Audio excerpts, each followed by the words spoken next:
And it's another weekend in Nigeria, another day of holding on and holding tight, and also holding back tears as our reality becomes harder to bear. So let's speak plainly. We are in the middle of a crisis of leadership, a crisis of policy, and a crisis of compassion. Transportation costs in this country have spiraled out of control. A Lagos to London ticket now costs more than the average Nigerian can afford. That's, if you think about a Nigerian on a minimum wage or salary of 70,000 naira, they will have to save for months, better yet, more than a year to afford a ticket. Yes, you heard that right. 90,000 naira, or rather, I'll take that again, 900,000 naira for a one-way ticket. And that's just economy class. Business class, it costs about 4 to 6 million naira. So the question is, who is this country catering to? Because it's not the masses slogging through hellish conditions just to eke out a living. And let's not forget domestic travel. If you want to travel or fly within Nigeria, be ready to part away with a small fortune. Road transport, it's no better fares. Because you would think that the road transport that is supposed to be for the common man have increased by over 400% in recent years. People can't even travel to see their loved ones during the holidays without emptying their bank accounts. Why, you ask me? I got a theory. Bad governance. It has driven our economy into the ground. Years and years and years of it. Another is the unification of the foreign exchange market, a policy that has been hailed as reform, that has made the naira as weak as wet tissue paper. Aviation fuel, outrageously priced. Aircraft maintenance, a nightmare. With parts paid for in dollars. And what's the government's response to this? Of course, you already know the answers. Negotiations, commitments, committees, promises, as always. But let me tell you what they are not doing. Making life easier for you, for me, the ordinary Nigerian. On Perspective today, we'll hear from Lagos residents who are being forced to rewrite their holiday traditions because transportation costs have made their usual plans impossible. These are real people with real stories, stories of sacrifice, frustration, and resilience. How long are we going to be resilient? These are the stories that should keep policymakers awake at night. But do they? Are they awake? Oh no. So here's the thing. Transportation is not just about, getting from point A to point B. It's about access. Access to opportunity, access to jobs, access to education, to family, to going back home to my village. When you make it this expensive to move, you're not just killing mobility, you're killing dreams, aspirations, and hopes. Because I'd like to go to the Capitol and see the president. Good morning, sir. So we're not asking for luxury. We're asking for dignity. We're asking for a government that will look at this crisis and say, no, this is not acceptable. Michelle, come off it. Our people deserve better. But instead, what do we get? Crickets, silence, excuses, an ever-widening gap between the elite who can afford first-class tickets and the rest of us who are just trying to survive. I need to leave Lagos. Make it happen. Festus Keyamo. So to those in power, I ask you, how much more can Nigerians take? How much more can I take? I am tired of the jungle that is Lagos. I want to see a real jungle. How much longer will you test the patience of a people who are doing everything they can to keep their heads above water? I'm not the best swimmer. Make it happen. You promised us reform, renewed hope, but all we see is hardship. You promised us progress, but all we feel is pain. T-pain. We need action. We need vision. And most of all, we need leaders who will put the needs of the people above their own comfort. If you can't do that, Professor Scammo, please step aside and make room for those who can. Nigerians deserve better than this. And I dare say, better than you. So stay tuned this morning, because we are not just talking about the problems, we are demanding solutions. And it's time that you hold power accountable, because we're doing our part. We're speaking truth to power. Ain't that right, Ms. Raphael? I'm still a bit, did you just say we deserve better than you in reference to, okay, I'm not supposed to do that. Yeah, you're right. Thank you, Judith. When you come back here, we're going to talk about this, because you're trying to rope me into something here. But I agree with you. Have a liver. Come on, have a liver. It's so good. Listen, it's very interesting, everything that you said today, because there is so much relativity when it comes to the lack of ease of moving around in Nigeria right now. And it is, you're right, constitutionally, freedom of movement. I'm not sure everybody knows that. So you should hold your governance or your government accountable if they are not letting you move about because of the high cost of fares. I just wanted to point that out. But when you get back, we'll talk more about it. And I'll tell you my plans for onward.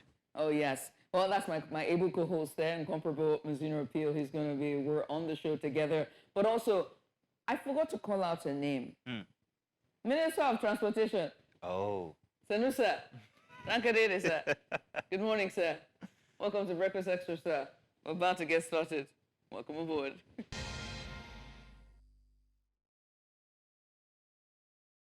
And you're welcome. Good morning once again. This is, of course, Breakfast Extra, your favorite weekend companion here every single weekend from Saturday and also on Sunday here on New Central.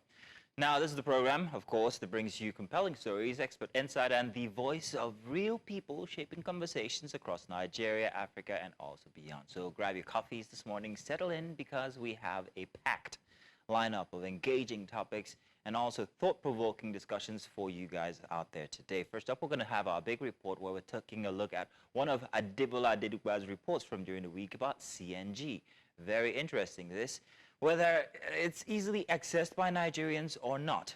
On Extra Special, we examine the cost of movement, and I think that one's going to be very, very interesting. We already started with that complaint. There's more coming up on today's show after we take a look at the cost of expression, or rather the cost of movement here in Nigeria. So don't miss that one. It's our in-depth discussion with experts on how these trends are, shaping lives and also livelihoods. Afterwards, we're going to surge into perspectives, where we delve into the soaring transportation costs, like we said from before. But while we're on that topic, let me turn around now to Judith. Judith, every single morning, or rather every single weekend morning, Saturday and Sunday, when we do that little prologue there, it's like as if we're a church and we're the preachers. And then you can only expect the congregation after to start murmuring about it, like, did you hear what Pastor Sam said from earlier? He was correct.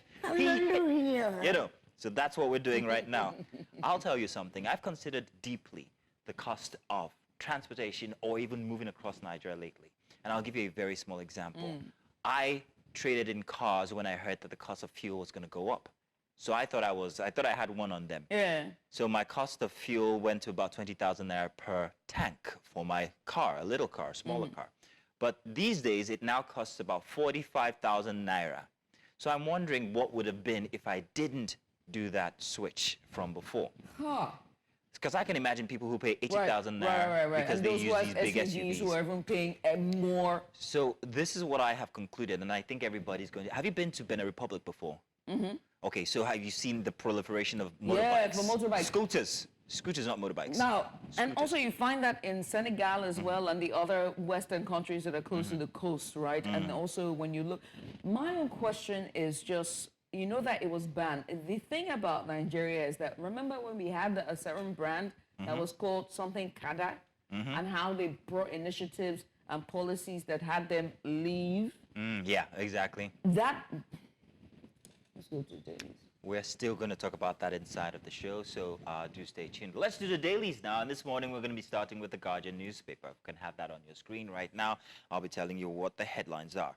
Front and center for the Guardian newspaper this morning, Odwa Investment surviving test of time, falling short of expectations. And then at the top, from Boko Haram to Lakurawa, why North remains haven for terrorists. Under poll, dissecting APC's winning streak, go to court mantra, and opposition strength ahead of 2027 polls. And at the bottom there, a photo story with the president. I can't read this because it's very, very tiny, but I'll bring you that one later. At the bottom, investment focus in livestock sector will end herder-farmer clash, eradicate hunger, Tinubu assures, and livestock watch here, Tinubu, Ganduje, and power of intellectuals in governance. That's for the front page of The Guardian. All right, move now from Guardian to our next paper for today, and most likely the final paper we're going to be taking for today, and that's the Vanguard newspaper for a Saturday. And the very first story that jumps at you, the court remands 109 foreigners in prison for alleged hacking, accused from China, Indonesia, Thailand, Philippines, Malaysia, and Vietnam. 5 Brazilians seek separate trial. That story is on page 5, and this is on cybercrime. At the top there, corruption, great monster still battling Nigeria. That statement there is from Obasanjo. You can find that story on page 7. Mba delivers lecture on building wealth of Nigeria. You can find that story on page 25. Right next to it, woos investors at German Unity event. That story is on page 5 there. CCT chairman's sack, Senate goofed senior lawyers. That story is on page 11. North versus federal government fight over Nigeria's tax reform bill lingers. You can find that story on page 10. Our lofty electoral reforms have been sabotaged by INEC, police and Georges. That's from Dr. Ugoji Igbojo. You can find that story on page 44. On health, study shows why women need more sleep than men. I've been saying this for a long time. Took people long enough. I need sleep. You can find that story on page 19. And lastly, we are repositioning Kwara to what it was in First Republic. And that's from Abdul Razak. You can find that story on page 61. I think that's pretty much all of the major headlines here on the Saturday Vanguard, and pretty much all the dailies we can take for this morning, unfortunately. But make sure to go grab it off the staples and just, we'll bring you all the gist. There's no need to buy, sorry. Stay tuned. Coming up, our first big report for Saturday morning.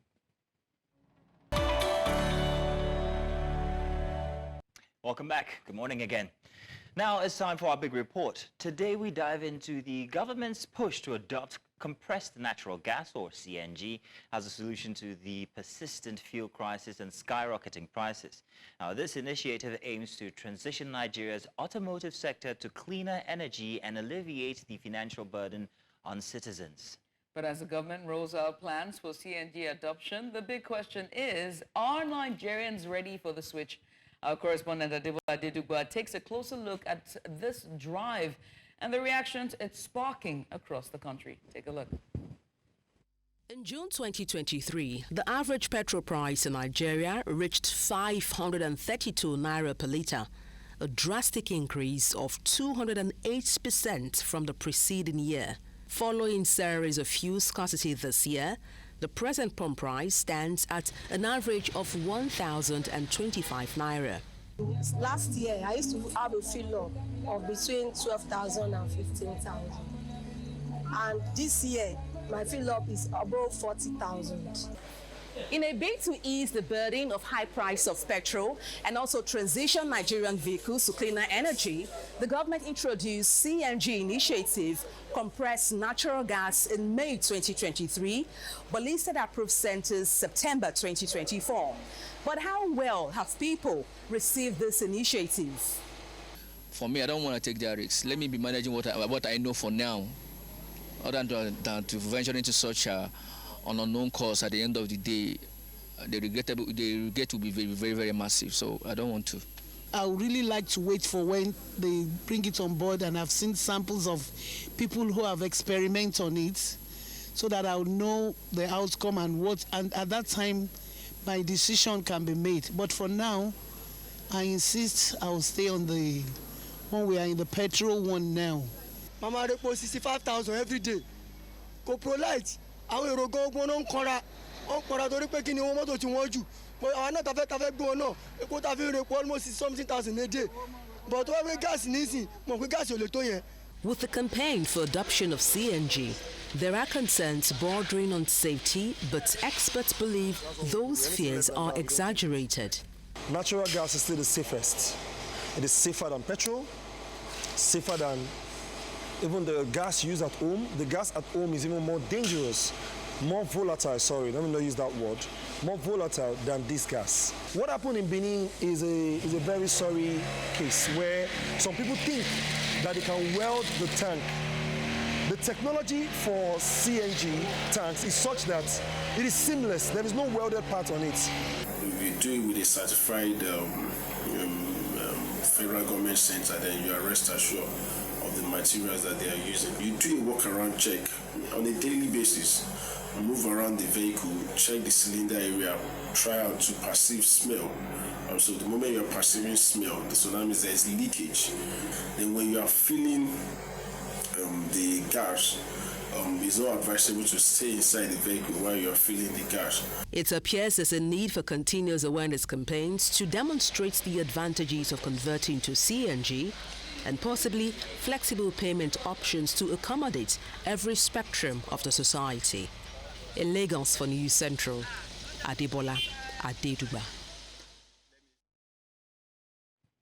And many thanks for Debola there for that very insightful report. Now, it's very clear from just her talking to Nigerians there on the street that there are mixed feelings about the initiative. Now, while some see it as a viable solution, others raise concerns about infrastructure cost and awareness and even the safety of it. And so to discuss this further, News Central's Debola Adeduba joins us live in the studio. Also joining us is Babafemi Oluwaseun. He's the MD, Technical Director, Verde Dynamo Limited. It's a leading company in CNG conversion in Nigeria.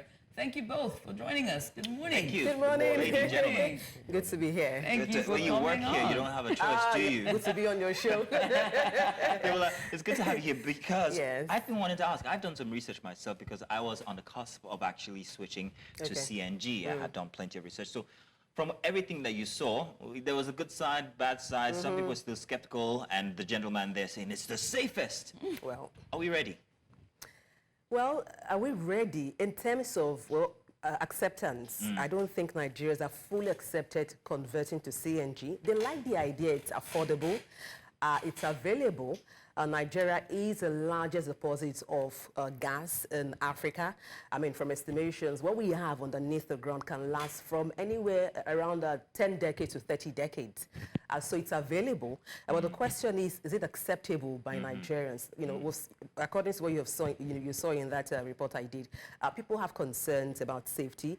Some will say, oh, you mean a gas cylinder will be in the same vehicle with me. I'll be driving on the road, so they have that fear and concerns. So I think more campaigns need to be, raised about safety and how it's That not seems to as be the bad, major thing. Safety of it all seems to be the safety should be top it's a of mind on concern. anybody. Then aside safety, now we have concerns of infrastructure for refilling, this gas across the country.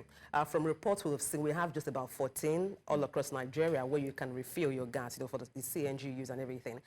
We hear NIMCO as well as NNPC saying there are 12 additional refilling stations in both Abuja and Lagos. But the concern is if you're traveling interstate, how can you shuttle that kind of journey, for instance? You might get to a certain destination where you will not see a refilling station. So those are then another concern is that people in public offices, people are saying they want to see them set the tone. People I spoke to are saying, you know what? Those in public offices have the largest fleet of vehicles. So why are they not championing the cause of being the guinea pig, the armed forces, the police force, the naval force, all offices of government from the top to the bottom. Exactly. All the vehicles should be CNG. So we then as Nigerians, people are saying, can have that assurance. So also adopt Lead by this example. alternative. Never seen anything.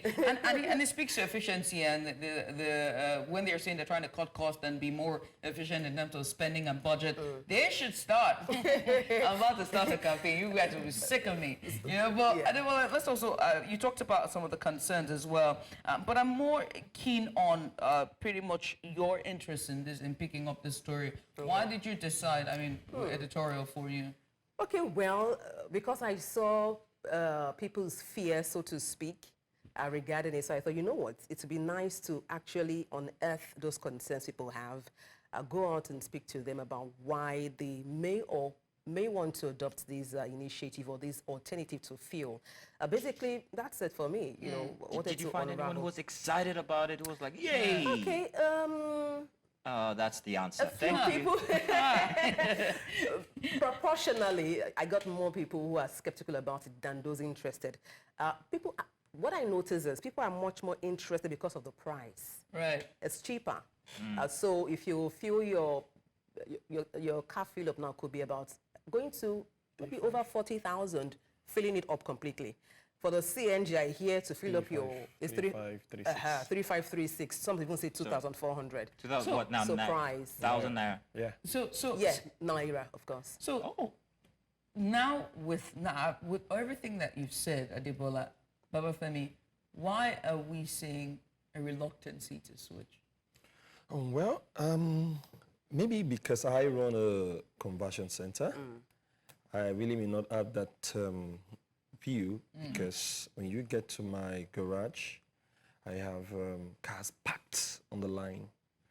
Now, in fact, currently as I speak, when you want to do conversion in my place, you can't pay and go in. The wait time is about 2 weeks.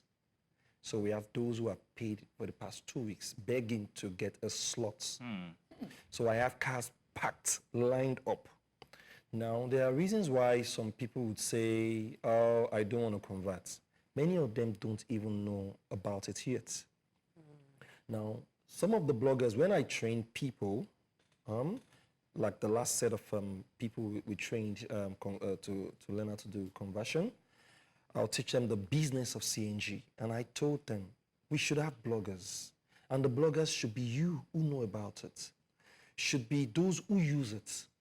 The bulk of the information you have online are sensational news. Those who know nothing about CNG, who do not use it, who have never experienced it. I've been driving a CNG powered car for 2 years in Nigeria. Nice. You see, in Benin, it's been on for more than 10 years in Benin. If you go to Benin, you'll see the queue at NIPCO. If you go there, you see, some people come from there to come do conversion because we are accredited by Nigerian government, by the federal government. Because currently they stopped, the conversion company, they have stopped receiving money from people. The jobs they've gotten, the monies that people have already paid, they've scheduled people up to March next year. And that's interesting you say that because of infrastructure, which takes me now, the infrastructure is an issue, but you said that there's a wait time of 2 weeks. Wait, hang on. A wait time of 2 weeks. It begs to ask the question, the demography of people that are queuing up for this. Because again, infrastructure means refueling. It means being your car not breaking down somewhere in Shangotedo or Ikorodu or Badagry. It means that I don't want to be broken down on the middle of Ikorodu Road looking for where to fill up my gas, or I fill up my tank. So who are these people that are filling up and where are their routes? Do you have that data? I have the data. I'll tell you why, before I answer that, I'll tell you why your car can't break down. It's a dual fuel system. You see, we are not taking away your petrol. We are just introducing a dual fuel that is cheaper. Sign me up right so now. It means that as you're going, if your fuel finishes on the way, in fact, your car will not stop. The car will automatically switch back to petrol without you even knowing. You just see the buzzer that your gas, it has bars, like 4 bars. Once you are done on 1 bar, but you know the way we are in Nigeria, oh, this is my reserve, let me still manage it. So if you use it and you are going on the road and it things, you just go ping, ping, ping, ping, ping, indicating that your gas is over and you are back to petrol. So there is not going to be a breakdown anywhere. So it's a dual fuel system. Okay. Now, also the demographic from the kind of people we've been seeing are the everyday people, the civil servants, who are just tired of having to use more than 50% of their salaries fueling the vehicle. They need this vehicle.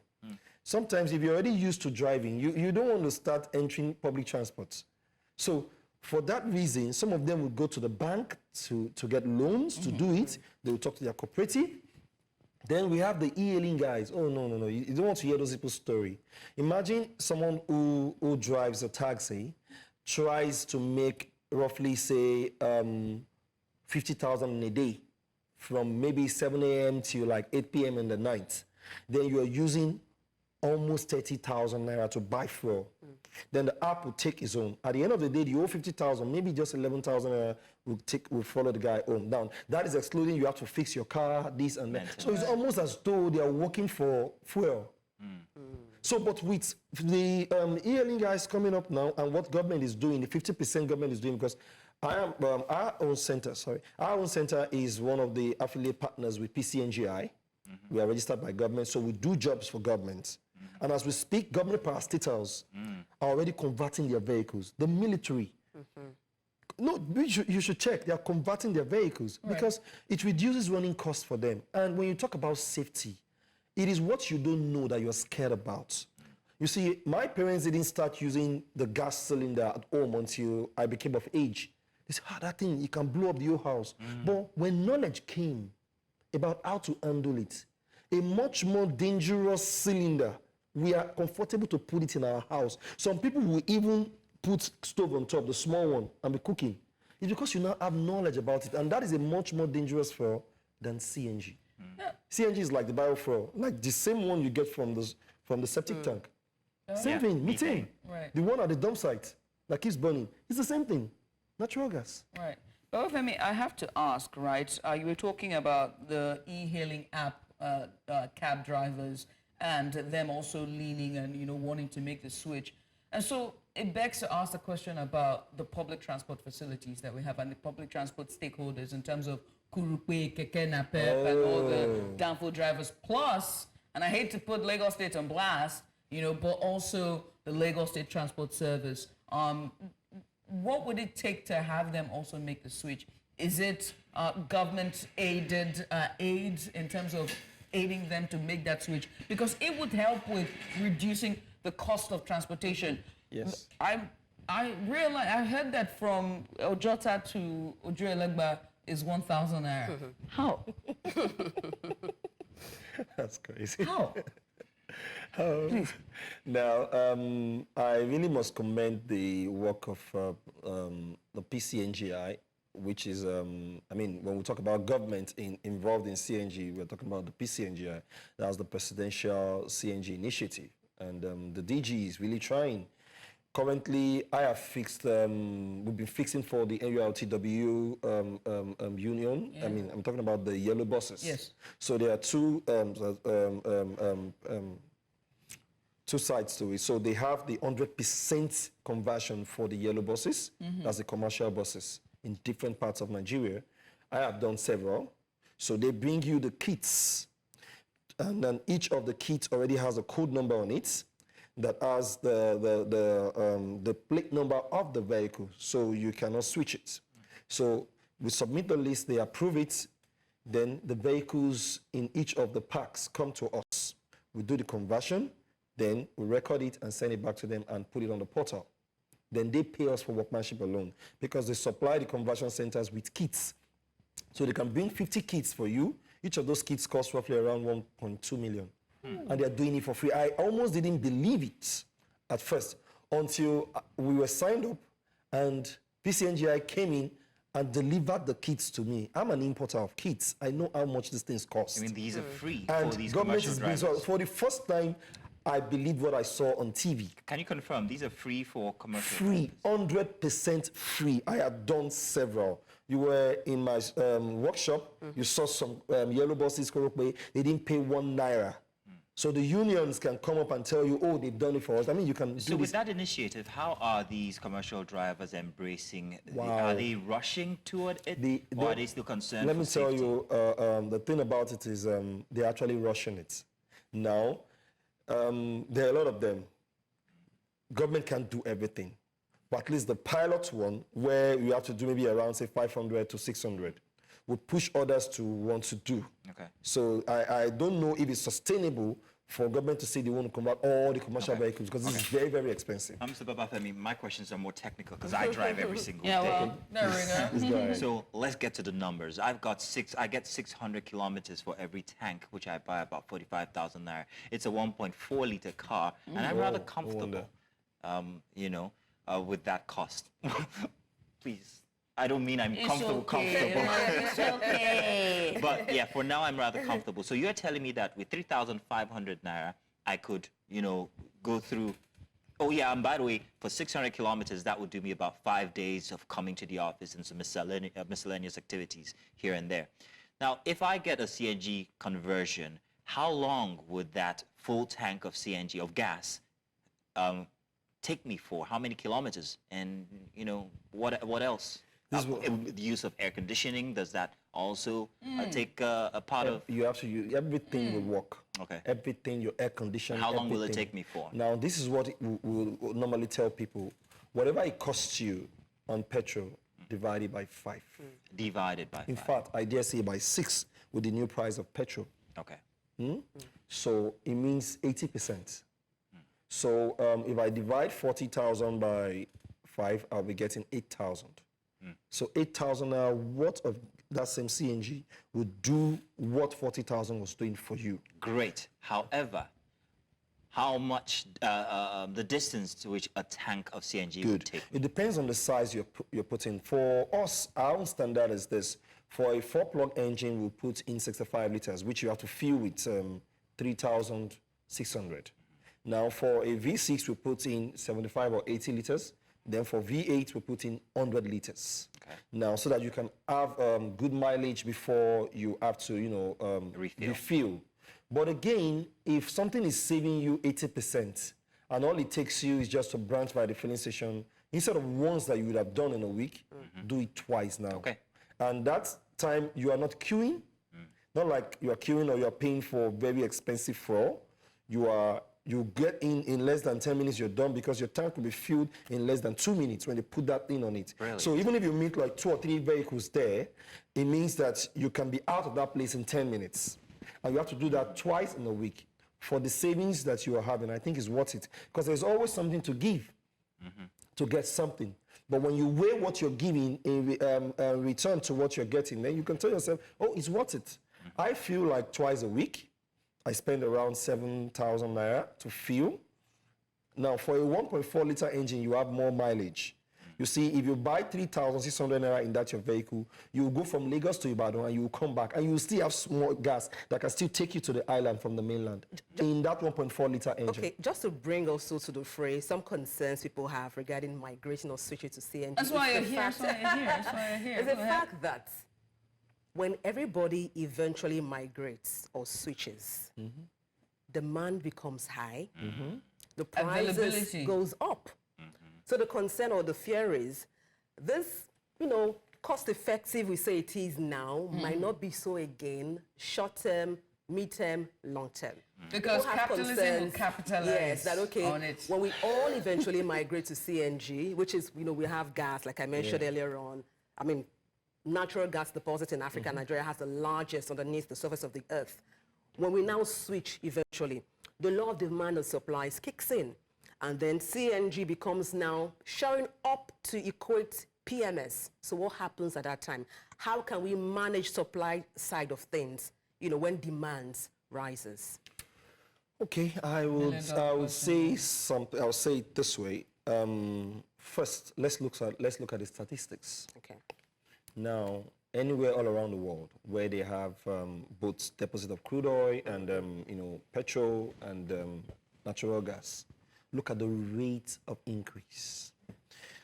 This natural gas, the CNG from 2010 till now, what is the difference in price? It went up a little bit. At one point it was around 90 something. At one point it was around 100 something. Now compared to the rate to which PMS went up and LPG went up. You see, LPG and will behave the same way like petrol because the derivative of crude oil. CNG or natural gas is not a derivative of crude oil.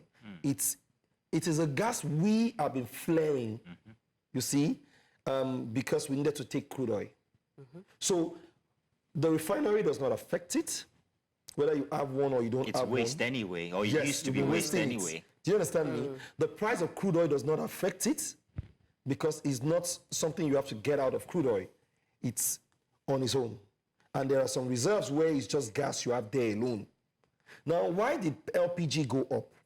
Because LPG too was like, oh, move away from kerosene to move to LPG. LPG is a derivative of crude oil. So whatever affects crude oil or whatever you get from crude oil would affect LPG. Then look at the statistics over the years in different countries. What is the price, the way the price of CNG has it moved up after the adoption compared to the price of diesel, petrol, kerosene, LPG?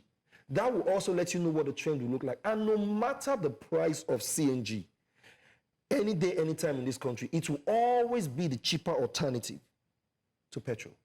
One more thing. Oh, yes, Adebola, please take our jobs. Go ahead. I love it. Please, go ahead. Nigeria is the largest producers of crude oil in Africa. We have crude oil. We import petrol. Government policies are not certain. Correct. If you look at the trajectory, how much PMS was, 165 in 2022, it moved up to about 500 plus in 2023. Now we're tilting towards 1,025 naira. So removal of fuel subsidy, which is government policy, affected the price of PMS in Nigeria. You are saying that it would be the cheaper alternative, but then, you know, in this part of the world, in this business climate, government policies drives, you know, cost of price of things. So what happens if there's a policy that comes up affecting gas? Yes, we have the gas, you know. We also have crude oil, but we're buying at a very expensive rate.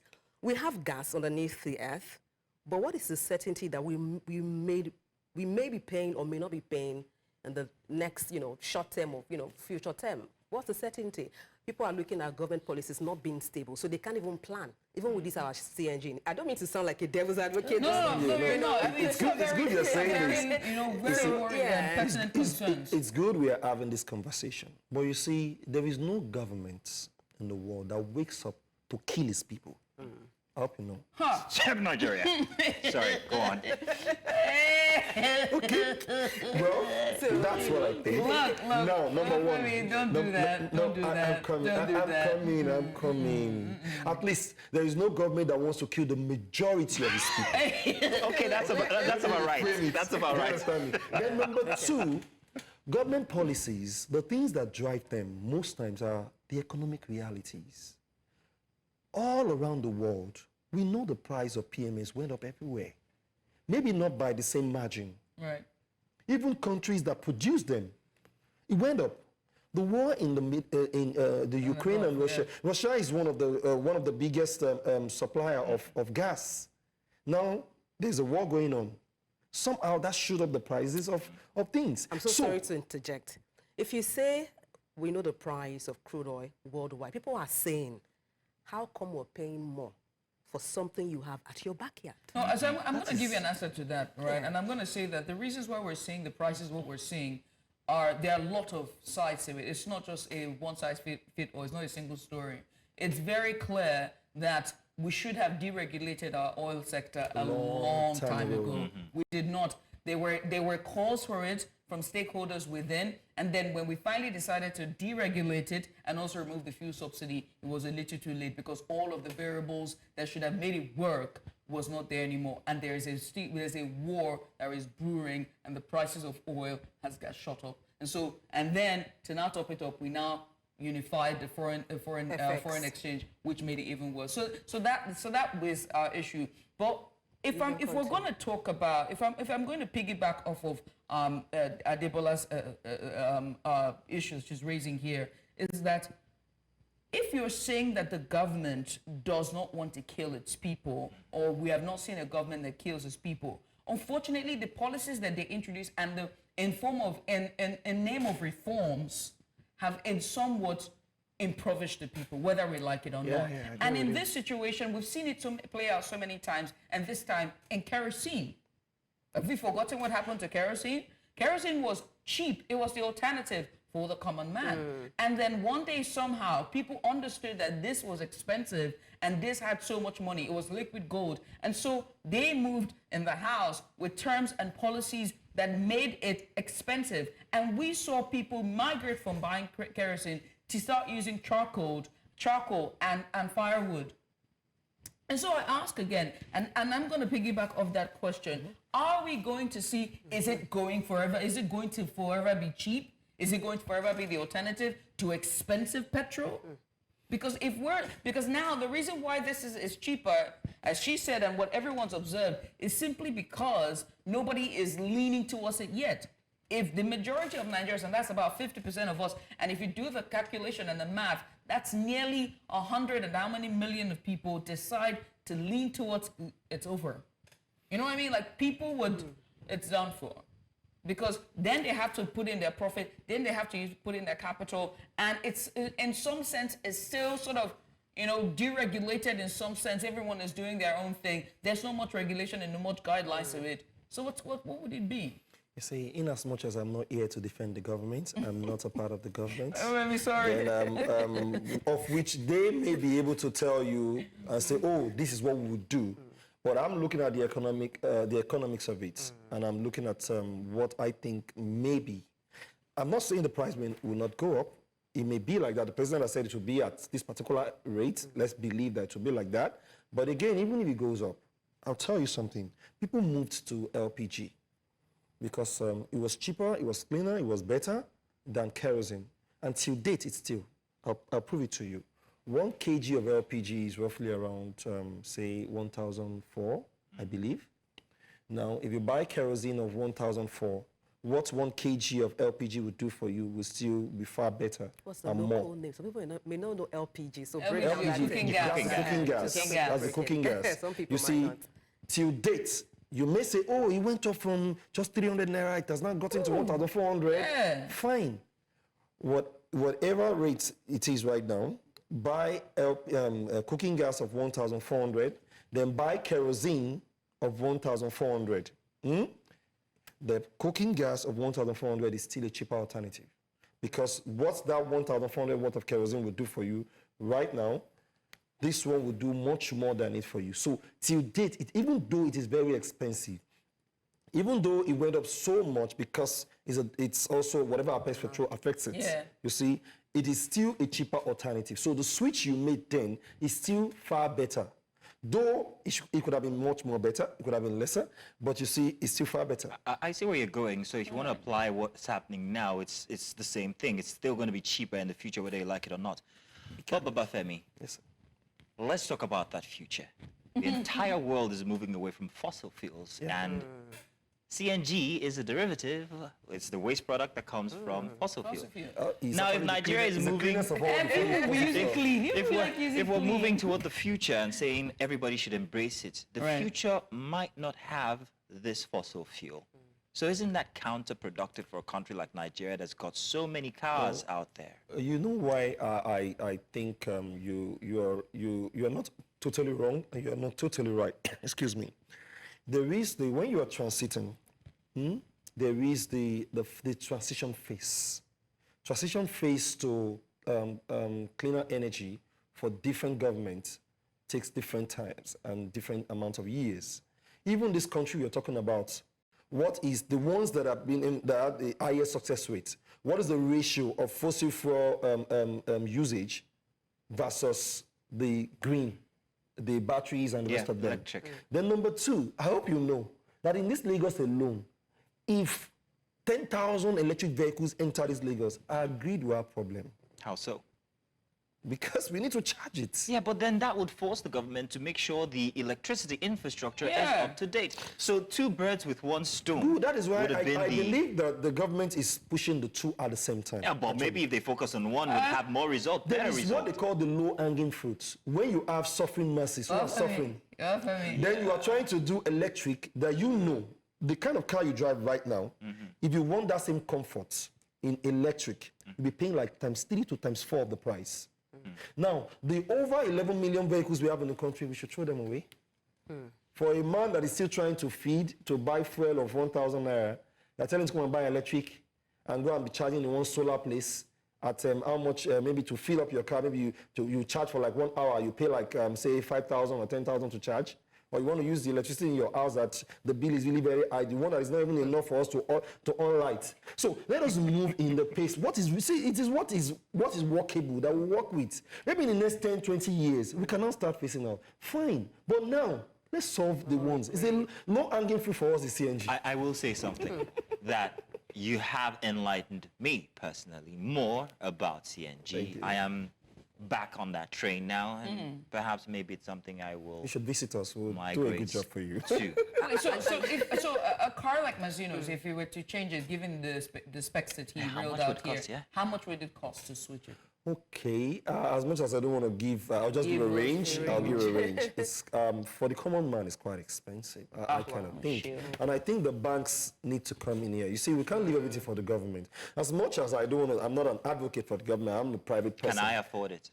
You can afford it. I can see it, right? I'm not a common man. No. You can afford it. If you can buy fuel at 40K, 45,000, 50,000, you can afford it. So it's within the range of 1 million to 1.3 million to fix a 4-plug car. For a V6, is around maybe between 1.2, 1.5. And their wait time for 2 weeks? No, to fix the vehicle takes roughly around 2 days. Wait, you have a wait time of 2 weeks? Wait time because now we have a lot of customers on our neck. That's what I'm saying. There's so a you're lot of making people who can afford it. The people who can afford it. Then just to add to what you said about... Adebola, I'm so sorry. I would love to let you add to it, but we are out of time. But it's what happens when you have... Very briefly. Yes. Beyond making it affordable for all spectrum of the society, I mean, the average Nigerian might not be able to afford that chunk of money to switch immediately. I think Minister of State for Petroleum Resources, Ekpo, needs to come out much more, do more campaigns about it. Also, National Orientation Agency, they need to also come out, not just for PCNGI alone. Yeah, and then more enlightenment and campaigns about CNG, basically. Thank you very much, Adebola. And we're more than here to sound the alarm. The most important thing is people are concerned about the safety of it and whether or not it's safe to be able to have two means or two modes of power, that is CNG and a PMS in their vehicle. And I think that's very much of a concern. And also to the private sector, this is another means of doing business. Once again, many thanks to our guest, Adebola Adedugba, News Center's very own, and of course, Mr. Babafemi Oluwaseun. He's the MD Technical Director of Verde Dynamo Limited. Thank you so much. Yeah, thank you. Do stay tuned, because coming up, we've got our big stories just ahead. Welcome. It's time for us to bring you breakfast headlines here on Breakfast Extra. I am Judith TV. We begin by telling you that President Bola Tinubu has asked the National Assembly to confirm Lieutenant General Olufemi Oloyede as the substantive Chief of Army Staff.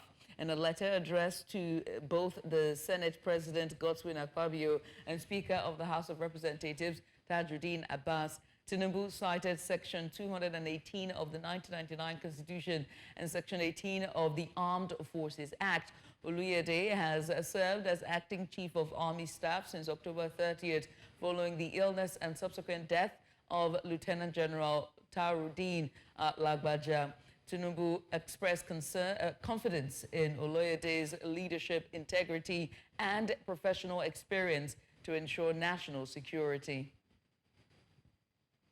Switch gears now as to tell you that President Bola Tinubu has pledged to attract investments into Nigeria's livestock sector to end farmer-herder clashes, tackle hunger, and boost the economy. Speaking in Rio de Janeiro, Brazil, at a partnership event with global meat giant JBS SA, one of top 3 largest meat processing companies globally, Tinubu highlighted the $2.5 billion opportunities in Nigeria's livestock industry.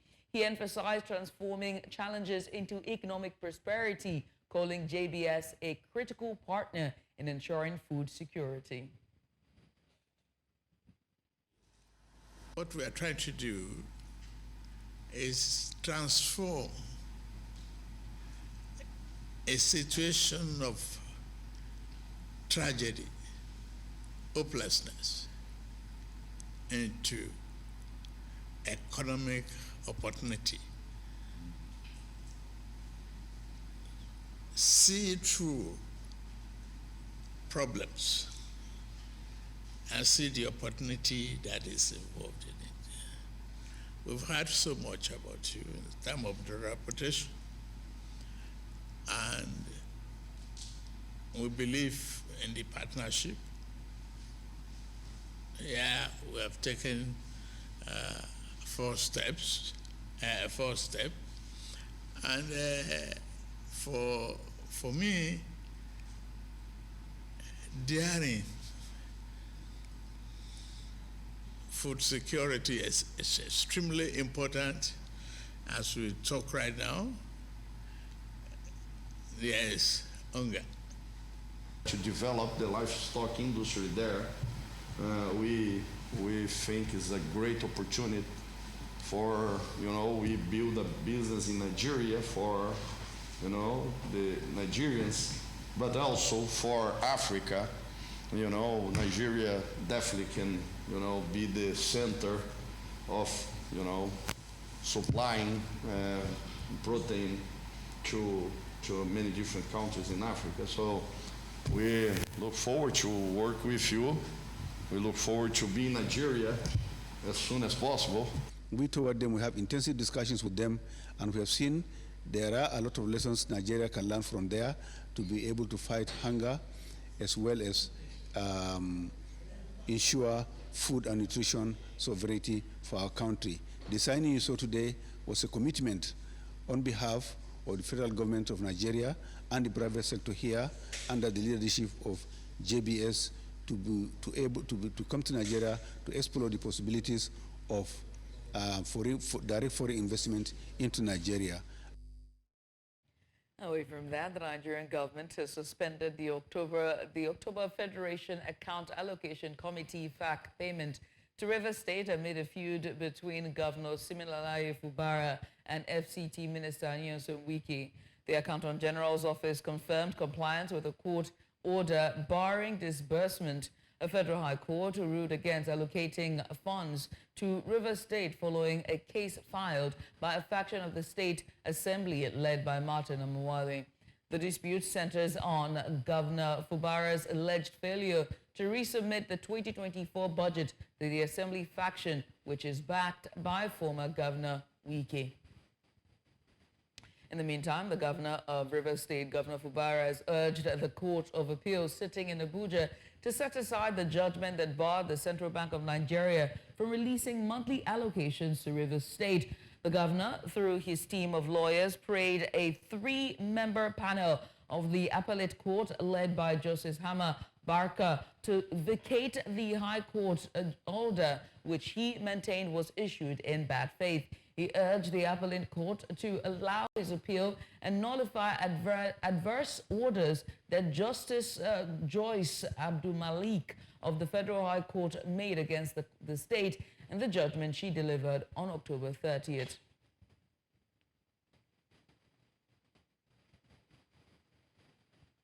Or any agency or the federal government, including the Central Bank of Nigeria, can withhold the share of any fund into the federation account. Don't forget that the Constitution of the Federal Republic of Nigeria provided to the extent that every fund, every money that is generated for the federal government should go into the federation account. But it's collectively owned by the local government, the state government, and the federal government. It is until that money is distributed that the federal government can have exclusive control, or any agency of the federal government, exclusive control of the share of the federal government. And I think this issue had arisen even before in this country. And sometimes the 36 states attorneys general have had cause to even challenge how the federal government had gone into expenditures of monies that collectively belong to all the tiers of the federating units of this federation that we claim to have. So I think it will be a constitutional issue and a legal issue that we may try again. But I've had this, I know that this has actually been a serious challenge in truly examining whether we have a federal. The Supreme Court has nullified the National Lottery Act 2005 enacted by the National Assembly. In a unanimous judgment, a 7-member of the Apex Court held that the National Assembly lacked the powers to legislate on issues relating to lottery and games of chance. The court held that such powers only reside with the State Houses of Assembly, which possesses exclusive jurisdiction over lottery and games of chance. And the lead judgment by Justice Mohammed Idris ordered that the National Lottery Act 2005 should no longer be enforced in all states except the Federal Capital Territory, FCT, in respect of which the National Assembly is empowered to make laws. And now we move on to improving access to justice. We're still staying with judicial matters. The justice sector stakeholders in Nigeria have called for far-reaching reforms aimed at improving access to justice in the country. Now, this was made known in Abuja, the nation's capital, during a high-level parley focusing on improving access to justice and the subsequent unveiling of the 2024 Justice Sector Assessment Report. Experts called for the speedy digitalization of court processes, saying it will help reduce the number of awaiting trial inmates in the country, as many of them do not have access to the courts. Why you will go to correctional centers and you will hear stories of people that has never seen the four corners of a court. Why? Because the court do not have the capacity to listen or to hear cases more than they can, because don't forget that the judges are also human beings. When we say digitize 33 courts, what we mean in real essence is that the judges in this court won't be writing with long hands again. So we have a legal processing system, an AI instant transcriber that takes the proceedings at the court. And how does that feed into the result that we are looking at in reducing pretrial detention that currently is rated at about 60 to 70,000 of Nigerian held across detention and correction centers? What we are doing with the support of the Bureau of International Narcotics and Law Enforcement is to ensure that virtual court hearings can happen at the correctional centers, where we have those high-risk inmates cases being here. So the prisons do not have to bother again about moving them, do not have to bother about the cost of transporting them to the court. The whole idea is improving accessibility to justice through various surveys and research that has been carried out by PPDC, by HIL, by various governments. It is discovered that quite a number of Nigerians are unable to access justice. And like they say, justice delayed is justice denied, and when you deny or delay or you refuse people access to it, they become aggressive. There have been a lot of innovations in that area of digitalizing our courts, and it has started long ago, especially with the Superior Court of Records, like the Supreme Court, the Court of Appeal, some federal high courts, and also some states. Once again, welcome. Breakfast Extra here for a Saturday installment. And our big story today, where we dive into the topics that matter most. And today we are joined in a global celebration of World Television Day. Who would we be not to celebrate? But of course, a day to recognize the profound impact of television on communication, culture, and society. Since its inception, TV has shaped how we share stories, how we report news, and entertain, and also educate millions worldwide. But in an era of streaming and on-demand content, how does television remain relevant, and what does the future hold for this enduring medium? Well, I and Judith today are going to be speaking with very interesting guests here. But first, I wanted to talk to Judith regarding, well, we have a small thing put together that we're going to be telling. Oh, yes, we did. Unfortunately, you and I weren't in it, so we might as well tell ours now. What was your foray into TV like? Oh, I manifested it. Manifested? But my foray into television started I think a decade ago, thereabout, even more than a decade. No, it's... It's a long time. It's almost 13 years, but it was for a very long time that I joined television, and it was Cross River State Broadcasting Corporation and their Paradise Television at the time. And I started off as a reporter. I was going on I was sending out on assignments, and there we go. Also produced and then went on television. Well, we did a little, nosy about inside of the studio, or the newsroom, to be specific. You'll find a couple of very familiar faces. Let's take this short package on what it was like for some of our colleagues here at News Central. I studied sociology in school, and after school, I honestly wasn't sure what I wanted to do. And then at some point, funny enough, I didn't have a job, and one of my relatives remembered that I used to have a passion for, presenting, broadcasting generally. And so she was one who paid for my broadcast training, back then, many years ago. I had the training, and then I remembered it kind of sparked up that fire in me all over again. And then I retraced my steps back to broadcasting and journalism. Nigeria happened. Yeah, so I studied industrial chemistry. I had no lineage or any sort of, tilting towards journalism at all.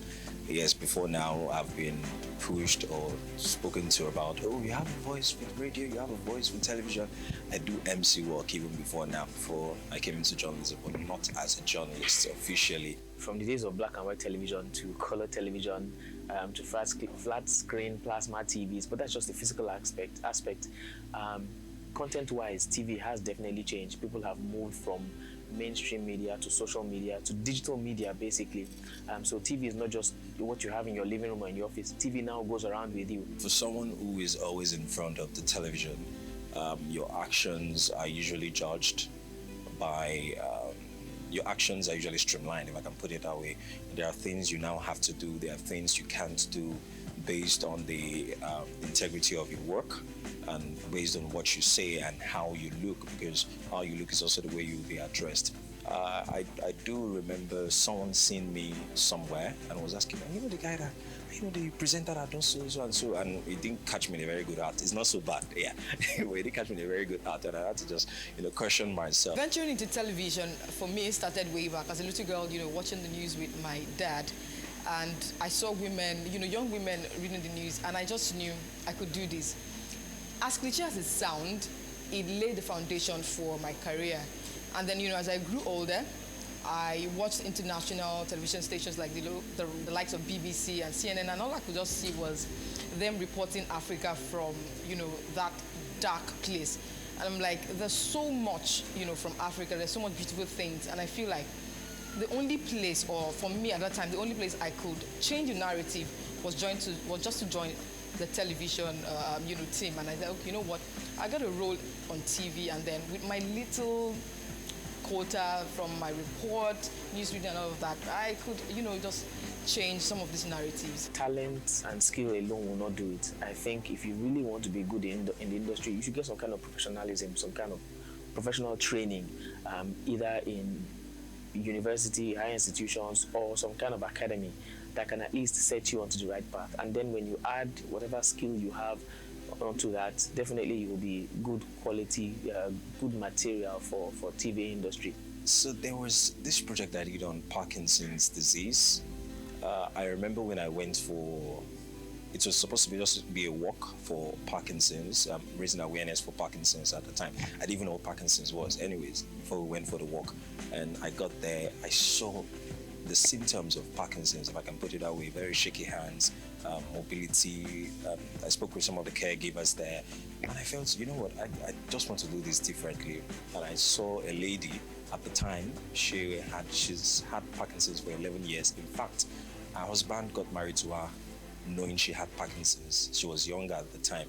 And I asked her what was the biggest thing she would have loved to do. She said she would have loved to play piano.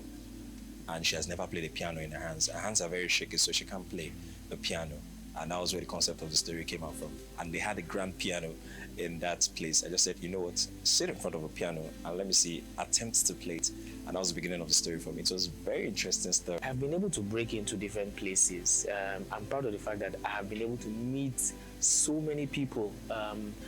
I look at my phone sometimes, I look at the contacts I have, and I'm wowed at the people I can easily reach out to on speed dial. I'm proud of the things I've been able to achieve. I'm proud of the kind of reports that I have done, the kind of places where my name has been mentioned, the kind of conversations I've been able to have, and generally I'm proud of the kind of reports, the kind of stories that have my name on them. Of course, there's still more work to be done in the future. I'm also proud of the people I've been able to work with, the teams that I've worked with, and how far I've grown. Again, I didn't study journalism professionally. I took a course along the line somewhere, and from there, it's been, it's been upward all the way up until now. Aside being thriving to be professional in work, in terms of dishing out facts and authentic storytelling, I would want to be remembered for someone who really, really delved into solution journalism. I want to be that reporter that because of her or because of her report, Makoko, a place like Makoko was, developed or changed, or, someone that because of her, the rate of out-of-school children has just, just reduced. And for me, I think that would go a long way other than the awards and accolades that I may, earn on this journey. I think I would be a symbol of anything you put your mind to, you can do. For someone who didn't come from a basics or from the background knowledge of journalism, don't get me wrong, I'm not saying something you can run into and just start performing. There are courses about to run, there are professional courses about to do, there are trainings about to undergo in-house, professionally and everywhere just to get to where I am. But one of the biggest point for me is learning, and always wanting to give your best. So funny story. Growing up, my dad was a journalist himself, and I saw his passion in the job and the way he was able to use his voice to fight for the less privileged.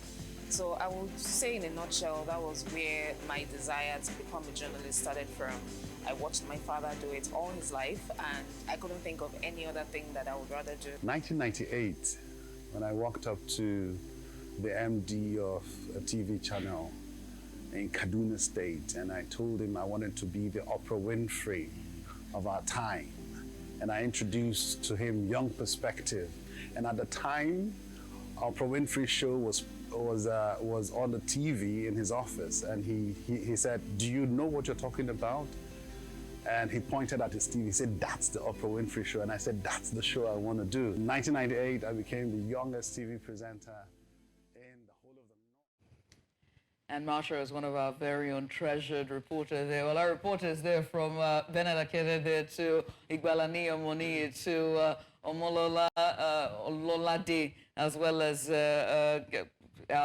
Bettina Whaley, there we go. All of them, they're just sharing their experience on their foray into television, and quite moments to be proud of and just very explorative, I would say. But hey, let's explore even further this fascinating topic about television. And to do that, we have two distinguished guests on to begin with. We have Mr. Tokunbo Ojekunle. He's a veteran broadcaster whose voice and face have graced our screens and airwaves for decades. We also have Mr. Adejumo Ismail. He's the chairman of the Radio, Television, Theatre and Arts Workers Union of Nigeria, Lagos State Council. Gentlemen, it's our honor and pleasure to have both of you join us today on the show. And happy World Television Day. Yes, we did that. To celebrate it. We do need that. Oh, goodness. Let me start with you, Mr. Ojekunle. And I must say that television is a very powerful medium for decades. I mean, but radio still has the largest platform in terms of audience, right? It does. Still the oldest and traditional form of media. But television also has a very powerful tool. And we remember that moment in the 70s where we made that switch, from black and whites to colored. But most importantly, what has been, you are a veteran, television and radio. Tell us your journey. Let's start there. The journey for me started with radio. And after a short while, I realized that, there was something a little bit crazy we used to do. You sit down facing the mirror and you imagine yourself reading the script or holding a conversation. So for me, it's been a silly thing in the small room. But I didn't know I was actually working for a greater step, because after a while, and by the way, I must give credit to Ime James. Ime James was a burden producer at NTA at that time, NTA Channel 10 and Channel 5. So he came to me one day and said, "There's a program I'm thinking about, and I think you fit in with Biola Ogunduile, now Biola Williams, and we started a program called Adam and Eve. There you go. Yeah, there you go. And Adam and Eve was really, really, really strong. I ran into problems then, still holding a radio job and still doing the TV thing, and somehow it played out. So it was a very great experience for me, and yeah, it was a dream thing. And just as one of your, that was a particularly very good report though, very incisive. Yeah. Somebody said, mentioned Oprah Winfrey. And I really looked at that too when I was, flattened out. And I realized that once you have an icon in your mind, it could work for you. Right. Okay? So somehow it worked for me.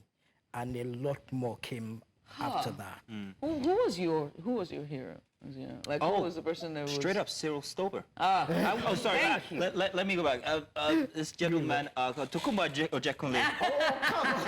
Since he's in the studio here. Cyril Stober, Eugenia Abu were the two persons, and then Fumi Odubekun. and the other Fumi, Channel 10, with her morning show. Every time I watched that Yonda, because I didn't want to butcher her name, every single time I watched that, I looked at her and I said, she's an icon. Her voice, she was distinct in how she approached topics. She was just brilliant, I would say. Mr. Ishmael, you are the chairman, radio, TV, and theater for Nigerian Union of Workers. Am I correct? Now, let's ask Lagos chapter. Now, let's talk about the union itself. What kind of people make up this group of people when it comes to Lagos, as you've seen it in your experience? Thank you very much. RATAO, meaning Radio, Television, Theatre and Art Workers Union of Nigeria, is one of the oldest union in the broadcast media sector. And as much as it remains so relevant alongside the sister union, Nigerian Union of Journalists, we have been trying to shape the industry in a manner that those who represent, who are the, on the air personality, are core professionals, are people who are the requisite skills and the knowledge of shaping the world through different perspectives. And the union is so important in the sense that we look deeply into the welfare of workers in that sector to ensure that they are being catered for, and their remuneration, their allowances, their dress code, all that matters that give a journalist or a broadcaster, the status that they deserve is well maintained. And this we have been pushing all along with our sister union, Nigerian Union of Journalists. And of recent, to cap it up, there are veterans who have come together to also try to professionalize the industry. And that is the emergence of Society of Nigerian Broadcasters, anchored by the current chairman of Broadcasting Organization of Nigeria, the likes of Dr. Yemisi Bangboshe, the Wigwe, John Momo, and all these veterans are really trying to shape the industry so that we rid the industry of quacks.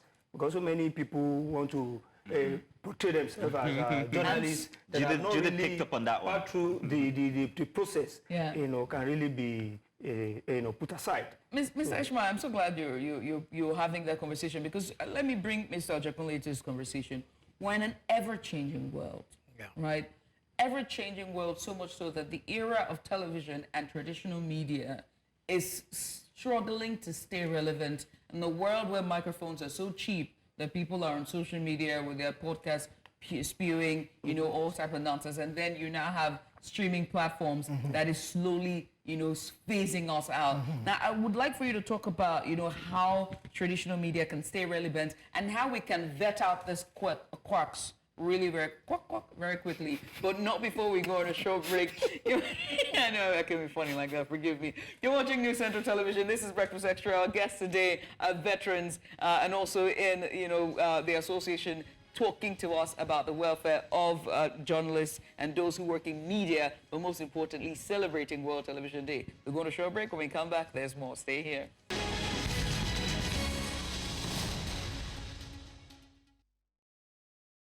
And you're welcome back. You're watching Breakfast Extra here on New Central Television. Our guest today is Tokumba Ojekunle. He is a veteran broadcaster and also joining us is...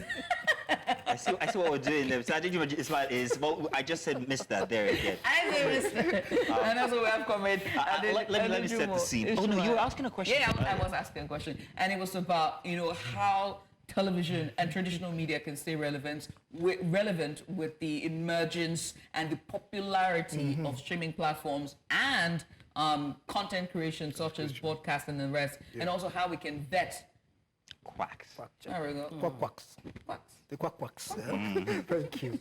It's a loaded question, but I'll try to beat it up quickly. Yeah. Let me explain this. If you are not in the television business, you are not there. Yes. If you are not in the radio business, you are not there. How do you mean? I'll tell you why. Because it starts from the inner mind. It's a soul thing I can't explain. You must be captivated by what you see. Haven't put your head into it and said, this is marvelous. Look at all the beautiful guys that you brought on the clip. Everybody had a passion. They grew with it, right? Now, it's easy for me to identify those who don't have that passion. Hi. You just sit back and watch some programs. I am not berating any station or don't have anybody in mind, but I want people who listen in now and fall into this bracket to ask themselves quickly and say, really, what am I doing here? There are so many things you miss out if you don't have the skill and capacity. That's one. But there must be a passion for it. I would not go online. Even, let me explain this. I'm not very visible online. It's not for anything, but the fact that, look, in my own small cocoon where I am, I can make an impact. Sure. So what am I trying to show off about? So a lot of people don't understand that. Now, you mentioned something earlier in your introduction, and it's very key. You mentioned fame and popularity. A lot of people just want that, and it's not making a headway. So what you need to do quickly is to identify where your passion is and how you can get into the souls of the people who watch or listen to you, i.e., cultured issues programs, right? Culture-based programs, good entertainment programs, not low musical content programs. You can stand out on your own. You don't have to be and belong when you are not there. Why would you want to speak like the American? I see a lot of that going on. And you mentioned culture, and it is very important that people know that these days, television has left the studio. It has left the small sitting rooms. It's now everywhere in the world. And what you say matters, and how you say it matters. People who do not understand it do not know that there is a life after the online thing. And the as you would say, Google never forgets. It never goes. I have been in rooms where we interview a lot of people who want to go on air and all that. But because I've done my search, when you walk in, I know you're fake. Because I've seen a lot of things you've done online. People do not know. And nobody will tell you that's the reason why you're not being accepted for this job. Right. So they do not know. Very interesting how you've just welded two different generations. From the past when it's driven by passion, and then from now when it's driven by fame. And you've actually noted that your CV is already out there. It's there. It's already out there on the internet, whether you like it or not. You can't fake it. Even when you want to dispute it, it's there, still there. It's very interesting. I'm going to come to Ms. Ishmael now. Okay. And we're going to address this Mr. and Mrs. Bit in a bit. But Ms. Ishmael, let's talk about welfare. People who work in radio and television, thank you for the good work that you have been doing. But so often we hear of people who have been working at establishments where they haven't been paid for months. My pensions, pensions. Then there are those. Pensions as well. Don't start that. Those, I know where you're going. That's another topic, right? See, exactly. So now the question is, what is your body doing when it comes to these bits? Individuals and these issues. Thank you very much. Unionism in the broadcast sector, since the advent and the proliferation of the media space, has become so difficult. Most especially the private-owned media organizations. They have not been really, cooperating. The union mandate is to organize. Our mandate is to organize radio, television, and people in the cultural sector. But with specific emphasis, the people in the media, which is the radio and television, are the mirror, the image maker, people that project the society, that set the agenda. they should be given the rightful place in a scheme of things. Their welfare is to be paramount.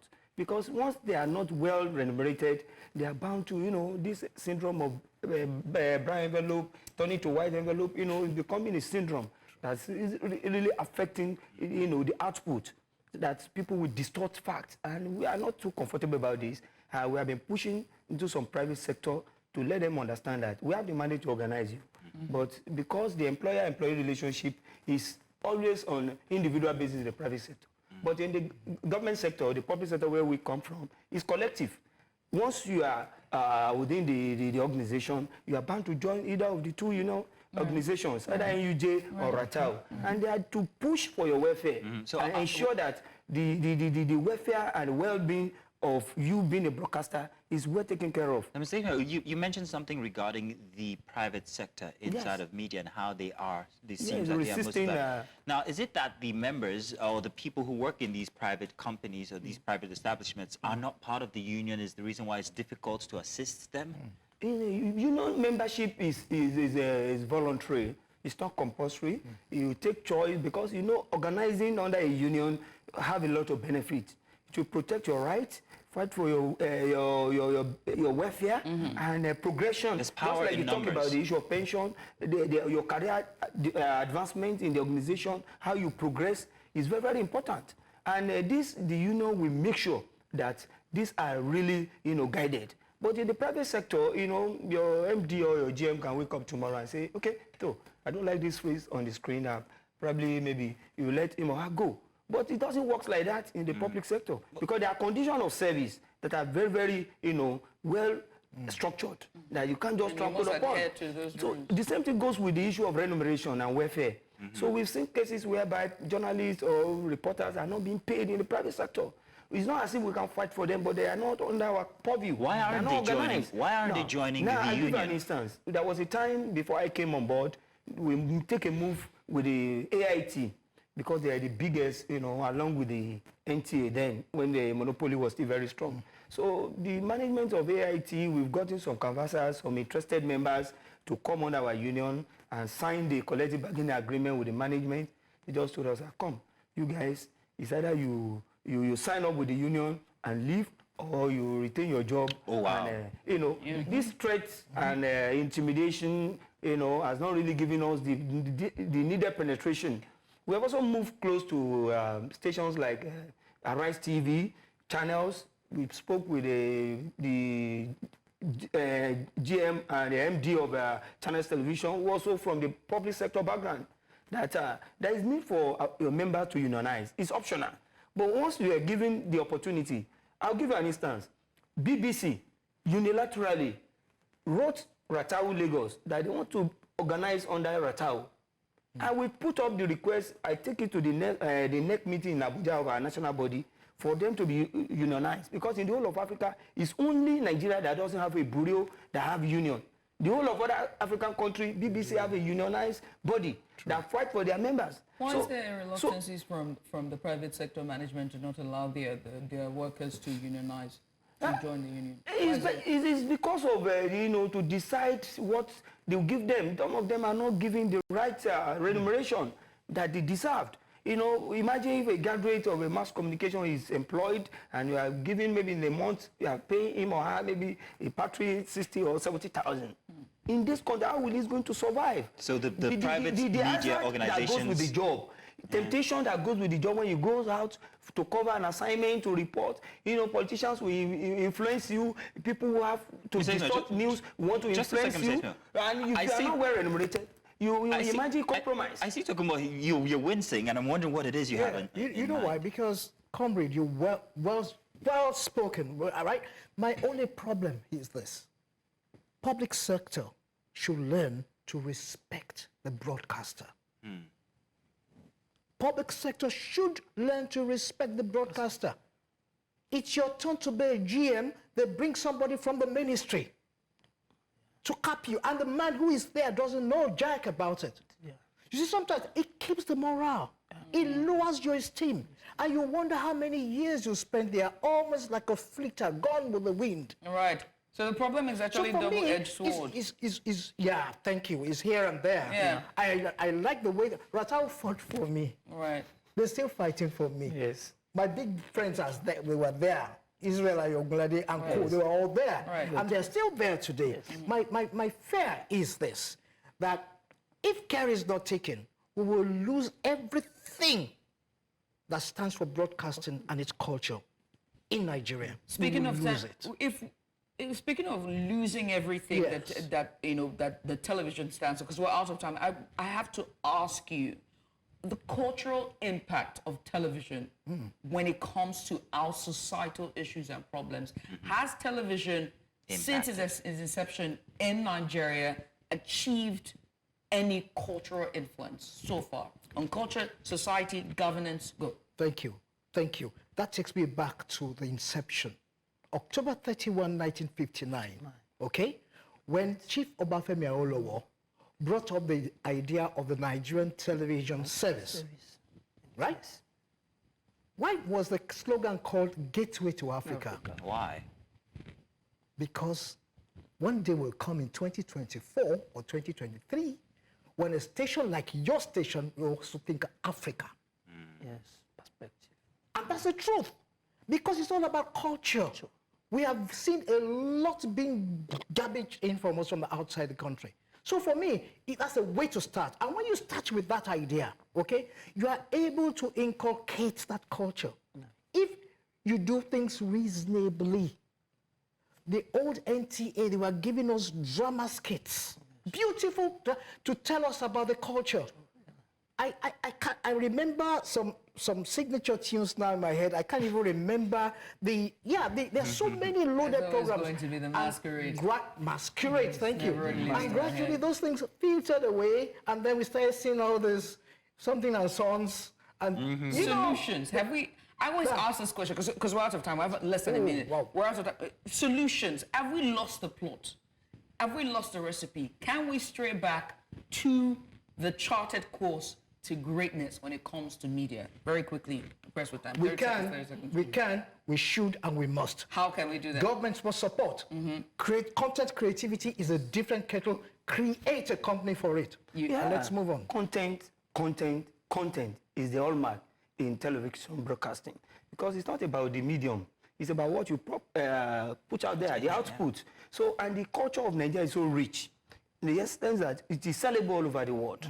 And people are coming here to learn about our culture. So why can't we have a commission that will be in regulating creation of content in Nigeria? There is one, isn't there? So creating the content and selling the content, you understand, will also be a major source of revenue to the government and the private owner of television. So in our own struggle as a union organization, we will continue to collaborate with owners of broadcast television, both in public and private, to ensure that this issue of content that depicts the true African perspective, because that is what NTA vision is all about. It will be a world-class television and imbibing the African perspective of it, which the New Central is also taking a cue from. We're doing we are the mirror, and we should be able to be proud of who we are, an African, and we are the best in the world.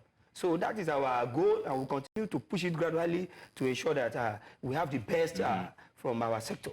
Mr. Adejima, Ishmael, thank you very much. Tokumba Ojekule, remember we talked about this Mr. and no Mr. thing? Yes, please. We had a story for that one, but we can't discuss it now because we're out of time. I want to say thank you very much, gentlemen. Judith, 20 years ago, I walked into the reception of Echo FM, and on the intercom where I did my very first audition for radio, you're going to share the story of how you met Mr. Ojekule. But you have to throw in it 20 years ago. 20 years ago? You must tell people that you are old. These are the veterans.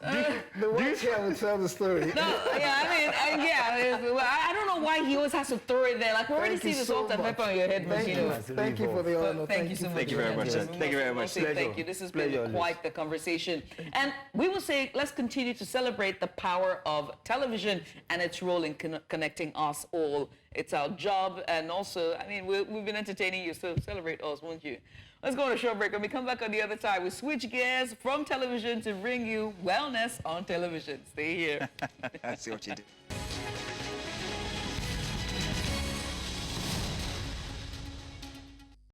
and welcome to Wellness Central, is where your go-to segment for health and, yeah, she's put her face in there. It's a go-to segment for wellness and well-being insights. For today, we're focusing on a topic that is very, very important and that touches on many lives. It affects millions worldwide, is diabetes.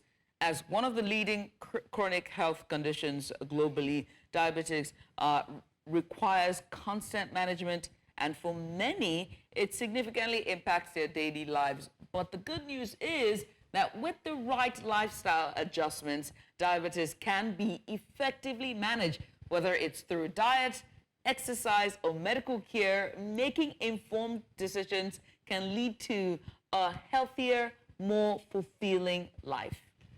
And so joining us to unpack these are two distinguished guests, one of whom could not wait to be on camera. Dr. Owen Omojo is in the studio with us today. Dr. Owen, you're welcome. She's a public health expert who will shed light on the prevention strategies and community awareness. And Dr. Yusuf Harun is also in the studio here with us, a medical doctor and founder Love for Health organization. You are welcome, both of you. Welcome. You couldn't wait to be on camera, could you? Dr. The camera couldn't wait to have me. I know, that's right. Let's put it that You're lucky way. this is such a light-hearted show then. Good to have you both here. Thank you so much for coming. I appreciate you for joining us. A very interesting topic. We've been on this all month because I think this is a month recognizing diabetes, isn't it? As well as hypertension, if I'm not mistaken. We spoke about hypertension earlier in the month. Dr. Love was here. Dr. Harun was here. While you weren't, but it was good to have you here as we discuss diabetes. Very interesting because a lot of Nigerians are actually managing this disease. Some people, unfortunately, are on their way to doing that because of the lack of awareness that comes with the disease. So, Dr. Harun, if you do not mind, do tell us exactly what we should know about diabetes. So we also talked about diabetes some weeks ago. Yeah, when we did I actually. talked about the symptoms. You were about to take your cup and drink water, and I said, oh, excessive thirst, and you were like, oh. Yes, so diabetes is a condition where is diagnosed when the fasting blood sugar is above 126 milligram per dL, or in millimoles per milliliter when it's above 7 millimoles per liter. Now, there are classical symptoms in which you know if someone is diabetic, and this is what is called PPP, the 3 Ps. That is polydipsia, excessive thirst, polyphagia, excessive hunger, and polyuria, excessive or frequent urination. It doesn't mean that anyone who has these classical symptoms is diabetic, but these are some of the symptoms you find in diabetes. Also, blurred vision, weight loss, weakness, fatigue, lethargy, these are some of it.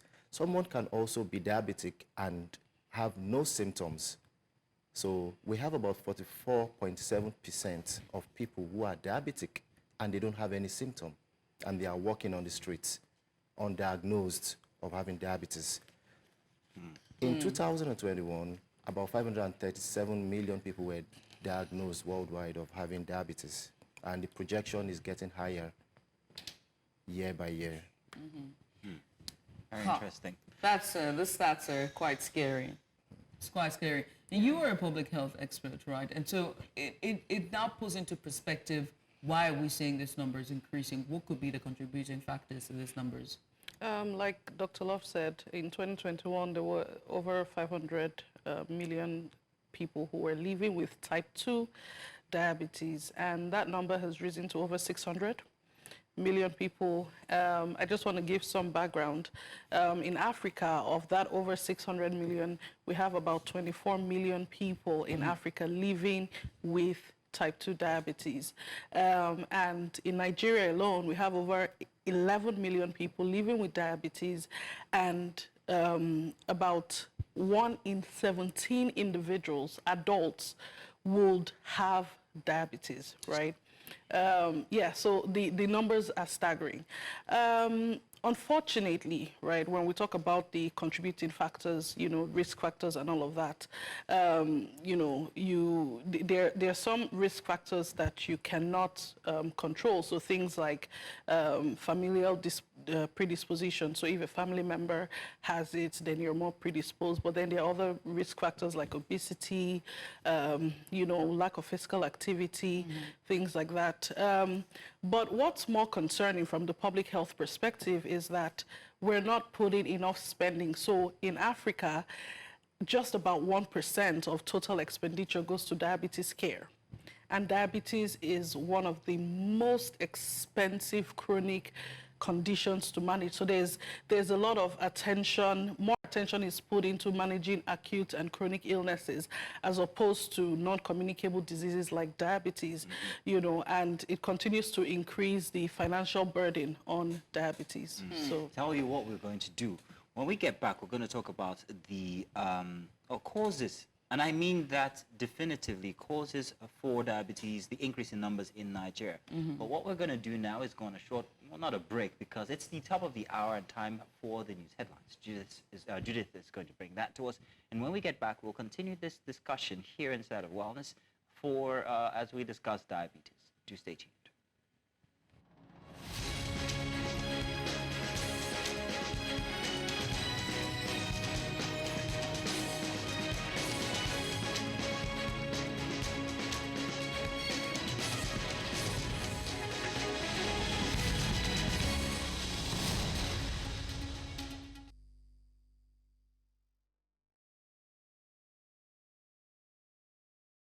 It's time for us to bring you breakfast headlines here on Breakfast Extra. I am Judith, the TV. And we'll begin by telling you that President Bola Tinubu has asked the National Assembly to confirm Lieutenant General Olufemi Oloyede as the substantive Chief of Army Staff. In a letter addressed to both the Senate President Godswill Akpabio and Speaker of the House of Representatives Tajuddin Abbas, Tinubu cited Section 218 of the 1999 Constitution and Section 18 of the Armed Forces Act. Oluyede has served as acting Chief of Army Staff since October 30th, following the illness and subsequent death of Lieutenant General Taruddin Lagbaja. Tinubu expressed confidence in Oluyede's leadership, integrity, and professional experience to ensure national security. The Supreme Court has struck out a suit by the 36 state governments seeking to, among others, compel the federal government to account for its earnings from the sale of liquefied natural gas liquids, and related products since 1999. In a unanimous judgment, a 7-member panel of the court, presided over by Justice Uwani Abba Aji, held that the court lacked the original jurisdiction to hear and determine the suit, which has the Attorney General of the Federation as the sole defendant. In the lead judgment, Justice Mohammed Lawal Garba upheld the preliminary objection raised against the suit by the AGF and held that the subject of the case has been dealt with by the Supreme Court in its earlier decision in the case of the Attorney General of Bauchi State against the AGF. The judge proceeded to strike out the suit for want of jurisdiction to hear the case as presently constituted. And switch gears now to Edo State as a committee set up by the Edo government to recover government assets says over 200 vehicles belonging to the state are missing. Now, the chairman of the committee, Kelly Okugboa, shared the information with journalists in Benin City, the Edo State capital, on Friday. Now, he said 3 of these vehicles have been recovered less than a day after the group was inaugurated. Okogboa also assured the Edo people that the committee was determined to recover the missing government vehicles. And according to him, bags of rice gari meant to be palliatives from the federal government for the people of the state were discovered in one of the 3 vehicles recovered. And now on to politics, as the Labour Party has firmly rejected fresh allegations of covert collaboration with President Bola Tinubu and the All Progressives Congress in support of his re-election for the 2027 general elections. The National Publicity Secretary of the Labour Party, Obiora Efo, clarified the party's position in a statement issued in Abuja on Friday. Efo's response came after a viral video surfaced featuring human rights lawyer Deji Adeyinju accusing the Labour Party leadership of collaborating with President Tinubu's loyalists to facilitate his return to the State House in 2027. The Labour Party spokesperson dismissed the allegation, describing it as a fabrication and a product of Adeyaju's imagination. He further challenged the activists to provide substantive evidence to support his claims. Still on politics, the Nigerian government has suspended the October Federation Account Allocation Committee FAC payment to Rivers State amid a feud between Governor Siminalayi Fubara and the FCT minister, and that is Inyosun Wike. Now, the Accountant General's office confirmed compliance with a court order barring disbursement. The Federal High Court ruled against allocating funds to Rivers State following a case filed by a faction of the State Assembly led by Martin Amawale. The dispute centers on Governor Fubara's alleged failure to resubmit the 2024 budget to the Assembly faction, which is backed by former Governor Wike. Meanwhile, the governor of Rivers State, Governor Fubara, has urged the Court of Appeal sitting in Abuja to set aside the judgment that barred the Central Bank of Nigeria from releasing monthly allocations to Rivers State. Now, the governor, through his team of lawyers, prayed a three-member panel of the Appellate Court, led by Justice Ama Barka, to vacate the High Court order which he maintained, I beg your pardon, was issued in bad faith. He urged the Appellate Court to allow his appeal and nullify adverse orders that Justice Joyce Abdul Malik of the Federal High Court made against the state and the judgment she delivered on October 30th. And that's all we can take at this hour. It's back to Breakfast Extra, and this time it's more about your health on Wellness Central. Stay here. Welcome back on Wellness Central here inside of Breakfast Extra. Myself and Judith, we have guests in the studio. Of course, we have Dr. Harun and, of course, Dr. Omojo with us, and we have been discussing diabetes. As we celebrate or actually acknowledge a month of, well, diabetes here in Nigeria and the world, we are also giving tips, perhaps, on how to manage and talking about the factors that cause such high numbers when we look at the Nigerian situation. Dr. Harun, before we went on a break, I told that when we get back, I want to talk about the specific nature of what causes those large numbers in a country like Nigeria. I am of the opinion, and I might be wrong, that the wealthier a country is, the more diabetics you find inside of that country. I see you wagging your head, but hear me out for a second. This is because perhaps, look at America. They had a, what do they call it, a pandemic, about obese pandemic. They've had that for a couple of years now because everybody seems to be getting, you know, having diabetes. All right. Now, I'm factoring in the rate at which they consume fast foods, and I'm wondering whether that is a factor here in Nigeria, and whether it will go away now that nobody can afford fast food anymore. I don't know. But do tell, are these resultant, are these factors? No. They're not? Yes. When I was in the US, a prevalence was done for those who have diabetes. It was the high income earners. They have about the prevalence of 6%. Whereas compared to Nigeria here, where I've seen a prevalence of 14%, and we still have about 47% of people with undiagnosed diabetes. The reason is that those who are healthy, they watch who are wealthy are also healthy because they watch their weight more. They also go to the doctor, they have health, they can afford medical care, they can afford treatment, they can go to the gym or exercise, they have knowledge and information about diabetes. Those who are low income, they don't even go to the hospital, so they don't even know that they are diabetic, so they have not been diagnosed. They can't even afford, as doctor said, they can't even afford treatment for diabetes.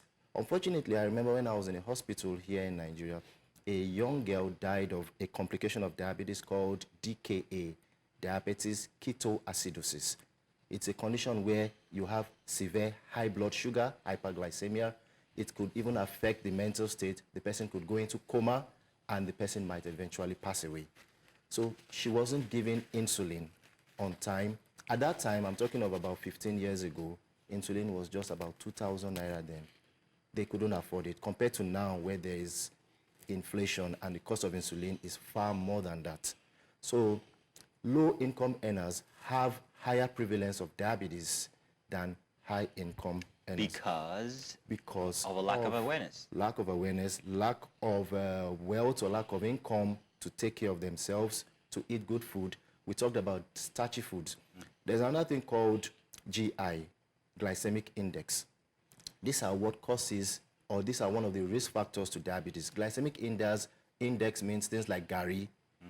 They have higher glycemic index, above 55. Gari, starch, bread, rice. Now, wealthy people can afford food like beans, meat, fish. They can eat varieties of fish, olive oil, things like that with lower glycemic index, nuts.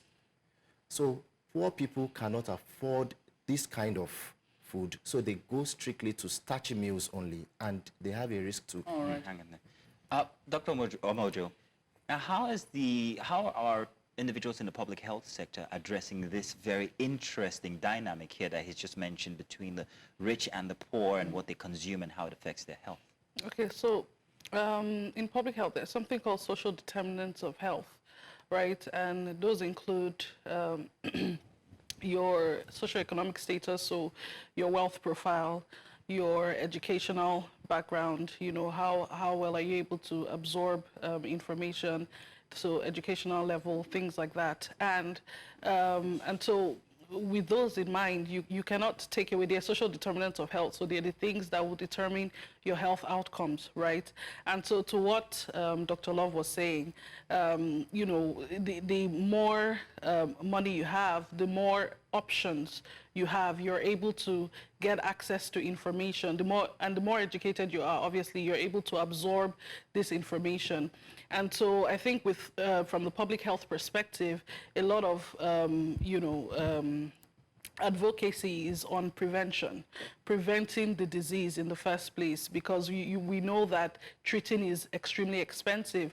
And so from a public health perspective, a lot of advocacy is going into preventive measures, and that's part of the reason why we celebrate Diabetes Day every 14th of November, right? And it's at the forefront of WHO.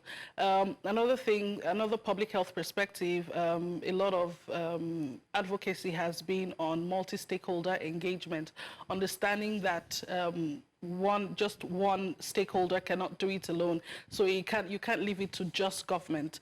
Yes, it's important that we increase our expenditure. Government increases. I mean, the NHS in the UK, they spend about 10% of their annual health budget on diabetes, you know, as opposed to a staggering, 1% in Nigeria, for example. Right. And so there has to be multi-stakeholder engagement. Government needs to increase funding, budgetary allocation to managing diabetes, training personnel at the primary healthcare center, strengthening primary healthcare to ensure that, they're able to promote prevention, to diagnose and to treat diabetes at the primary healthcare level. So very important. And then private sector as well. We need to, there's so many initiatives that it can come up with, like, for example, what Lagos State is doing now with the Know Your Numbers, initiative. Yeah, so, I mean, it's so important to engage with private sector as well, to institute CSR programs that target, diabetes awareness, diagnosis and treatment. There's another thing I would like for us to talk on, which is nutrition, which was part of his first earlier submission from Dr. Love, Dr. Yusuf there, and nutrition plays a significant role in diabetes management and prevention. So, from a public health perspective, right, what are some key dietary changes, given, the soaring cost of living crisis that we're in, and the price of food? What are some key dietary changes individuals and families can make in this time? So improving fiber intake and reducing your intake of foods with a higher glycemic index, like Dr. Love had mentioned. So eating more, if you know that you're predisposed. So again, it goes back to education and prevention, right? So creating awareness. If you do not know, if you simply do not know, You just don't know, right? And so it's understanding the predisposing factors, especially for people who have that family link to developing diabetes. You already know that you have that tendency to develop, or you have the risk factor, right? It's important that you increase your fiber intake, more of fruits and vegetables, fruits that have a lower glycemic index as well, and vegetables, more of green leafy vegetables, proteins, food that is high in proteins, high in fiber, as opposed to eating. So if you know that you have those risk factors, it's important that you increase your vegetable intake and reduce your starchy food intake. But I think beyond diet, physical activity is one of the most important factors to reducing the risk of diabetes. Physical activity, at least 30 minutes of physical activity daily, about 3 to 5 times a week, you know, is really important. So I guess the government is onto something where the cost of transportation is high now. We're walking about the place. But Dr. Love, regarding the poor state of things in Nigeria, what advice do you have for people, low-income earners, since it seems that is the focus, because that's where these numbers prevail, the prevalence is high there. What advice do you have for people who don't even know what status they are? Yes, this is why social determinants of health, as the doctor said, is also correlating with SES, socioeconomic status. So SES is a key factor in determining one's health. And this research was done in New York when I was in Adelphi University. So what I would advise people with low income, they can still live a healthy life. It's their choice of food. Number one is that they should reduce carbs, excessive carbohydrate intake. That could be a risk factor to them. They should increase I'm so sorry. Okay. But when you say that, it's like you're telling them, not to eat rice. You guys should just stop eating. Especially when we're in the rice economy. Rice, carbs, gari, carbs, and these are the staples. These are things that people fall back on because there's no money in town. Those are the cheapest beans anymore. and How much most accessible. A lodo or a pint of beans? Oh, Very expensive. So this is where the government has to come in. For example, 2 countries which I have practiced, US and Saudi Arabia, they have government support, food stamps in the US. In Saudi Arabia, health is 100% free. In Canada also, it's completely free.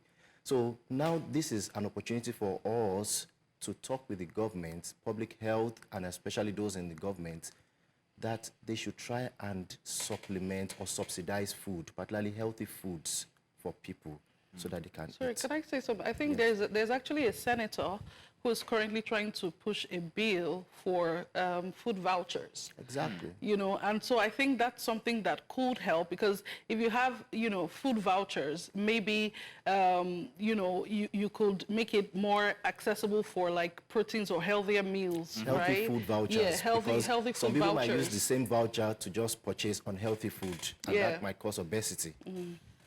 So much to unpack, so much to discuss, but the conversation doesn't end here. It must continue. We must continue to raise awareness when it comes to health conditions like this, managing diabetes, spreading awareness, understanding what your numbers are, knowing your numbers. And this is a call to the government and, of course, to the private sector as well, to collaborate together to help in improving the health of our nation and the population. Our guest today has been Dr. Owen Omojo. She's a public health specialist, a doctor. We also had Dr. Yusuf Harun as well, medical doctor, who joined us here to just give us more insight on diabetes and raising awareness. Lady and gentlemen, thank you so much for coming. Thank you so much for having us. Thank you. We'll switch gears now, because coming up next, we are going to be talking about our extra special. We're serving you extra special, and this time is the cost of movement. How are Nigerians coping with high transport fares? Find out after the break.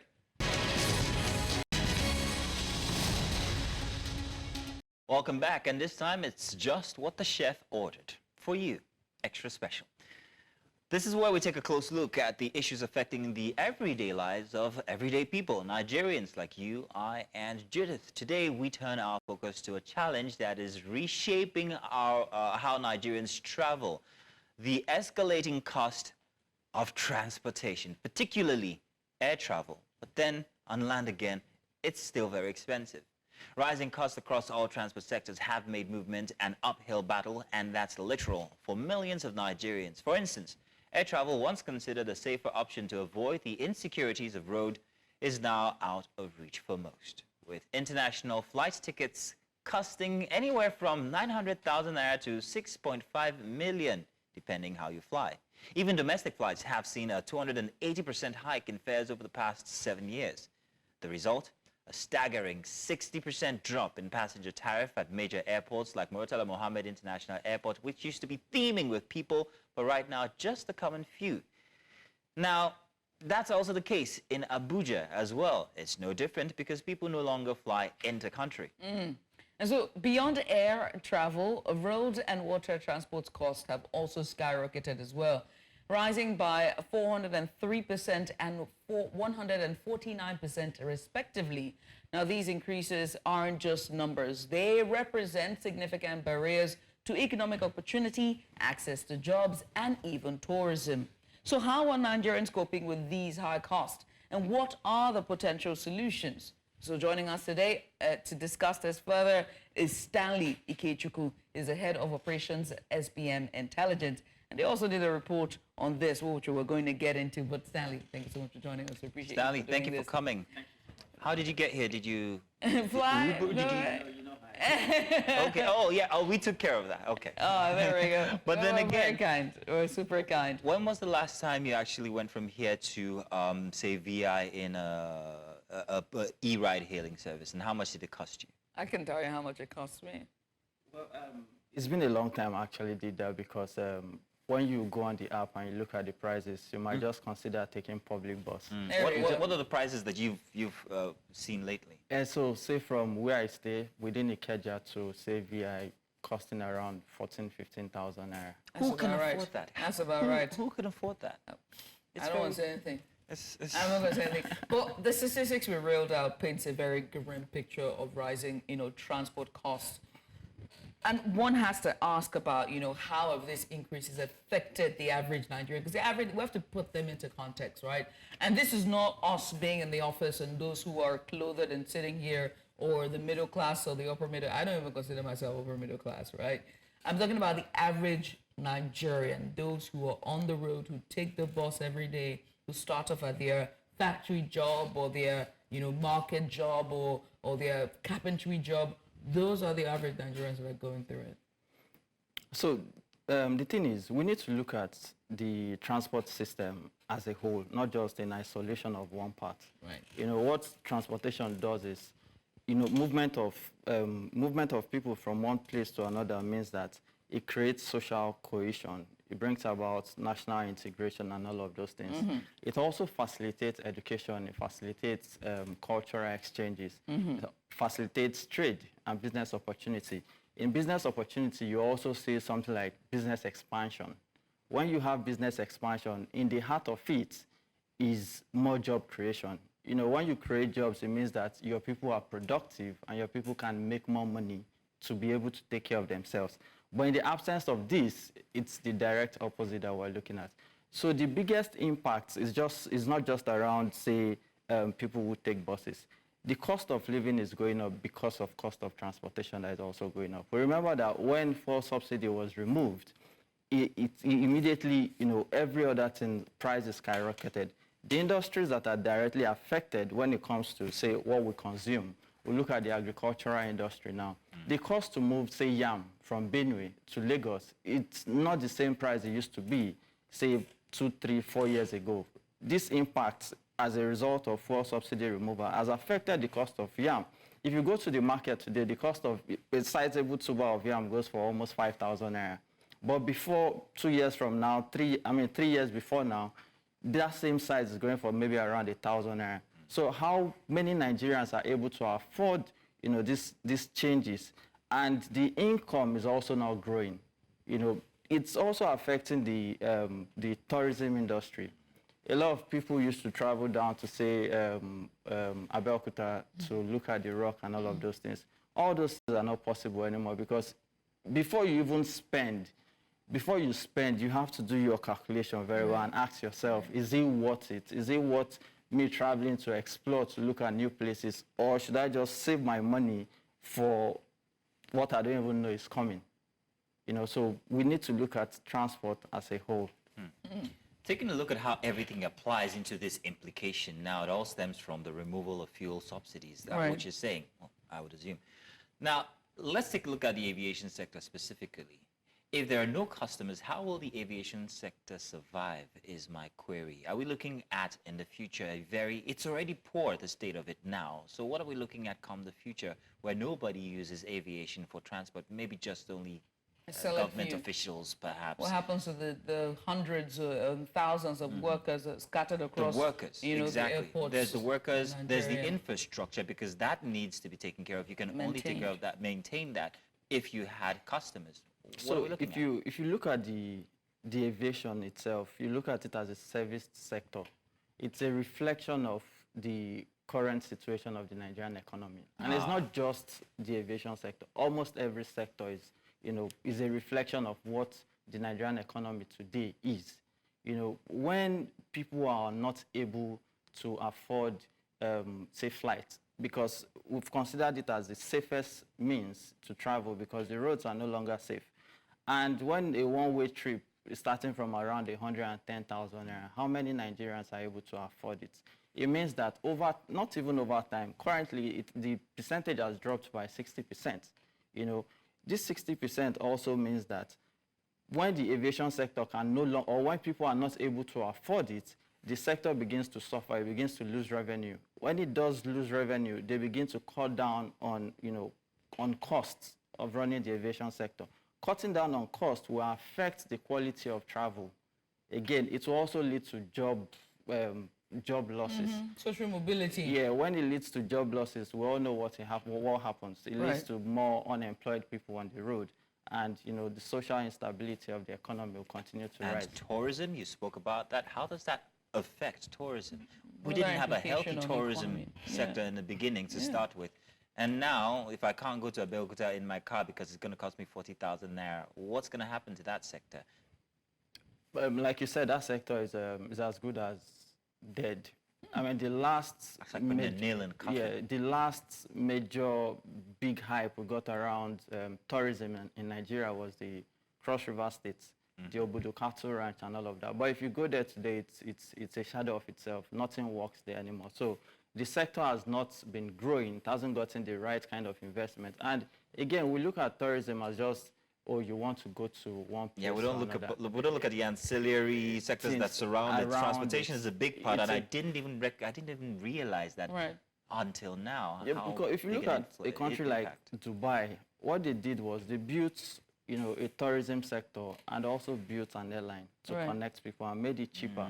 A lot of Nigerians, most people, they say if you want to really free up your passport, Dubai is actually the fastest place you can, get a visa. And it costs you just little amount to go and come back. Not anymore. These things are actually not difficult to replicate here, but some of the policies that the government put in place, most especially when this administration took office, put in two key policies at the same time that cannot go together: the removal of fuel subsidy and the devaluation of Naira. Those two things couldn't have happened at the same time. That's why we're having this problem. Maybe one should have gone first, then we look at the situation very well before you implement or bring about the other policy. But putting these two policies together at the same time is the result we're seeing today: high inflation, unemployment, and other things. Stanley, I have to, bring to fore the dilemma of the average Nigerian, right? And putting that on the backdrop of rising insecurity on the road.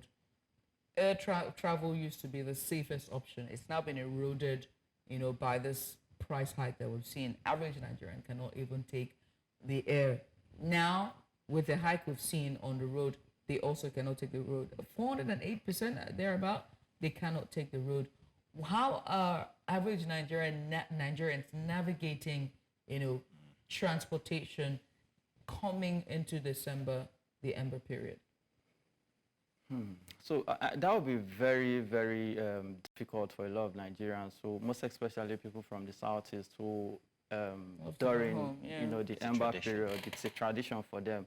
I spoke to a couple of people and they were like, how would I have to transport myself and my family from Lagos down to the Southeast at an exorbitant amount? It cost about 45,000 naira for just a trip to the southeast. Something that used to cost around, 10, 11, 12,000 naira before. It's actually going to be difficult, but what a lot of them have, finally agreed to is that they just will cancel it.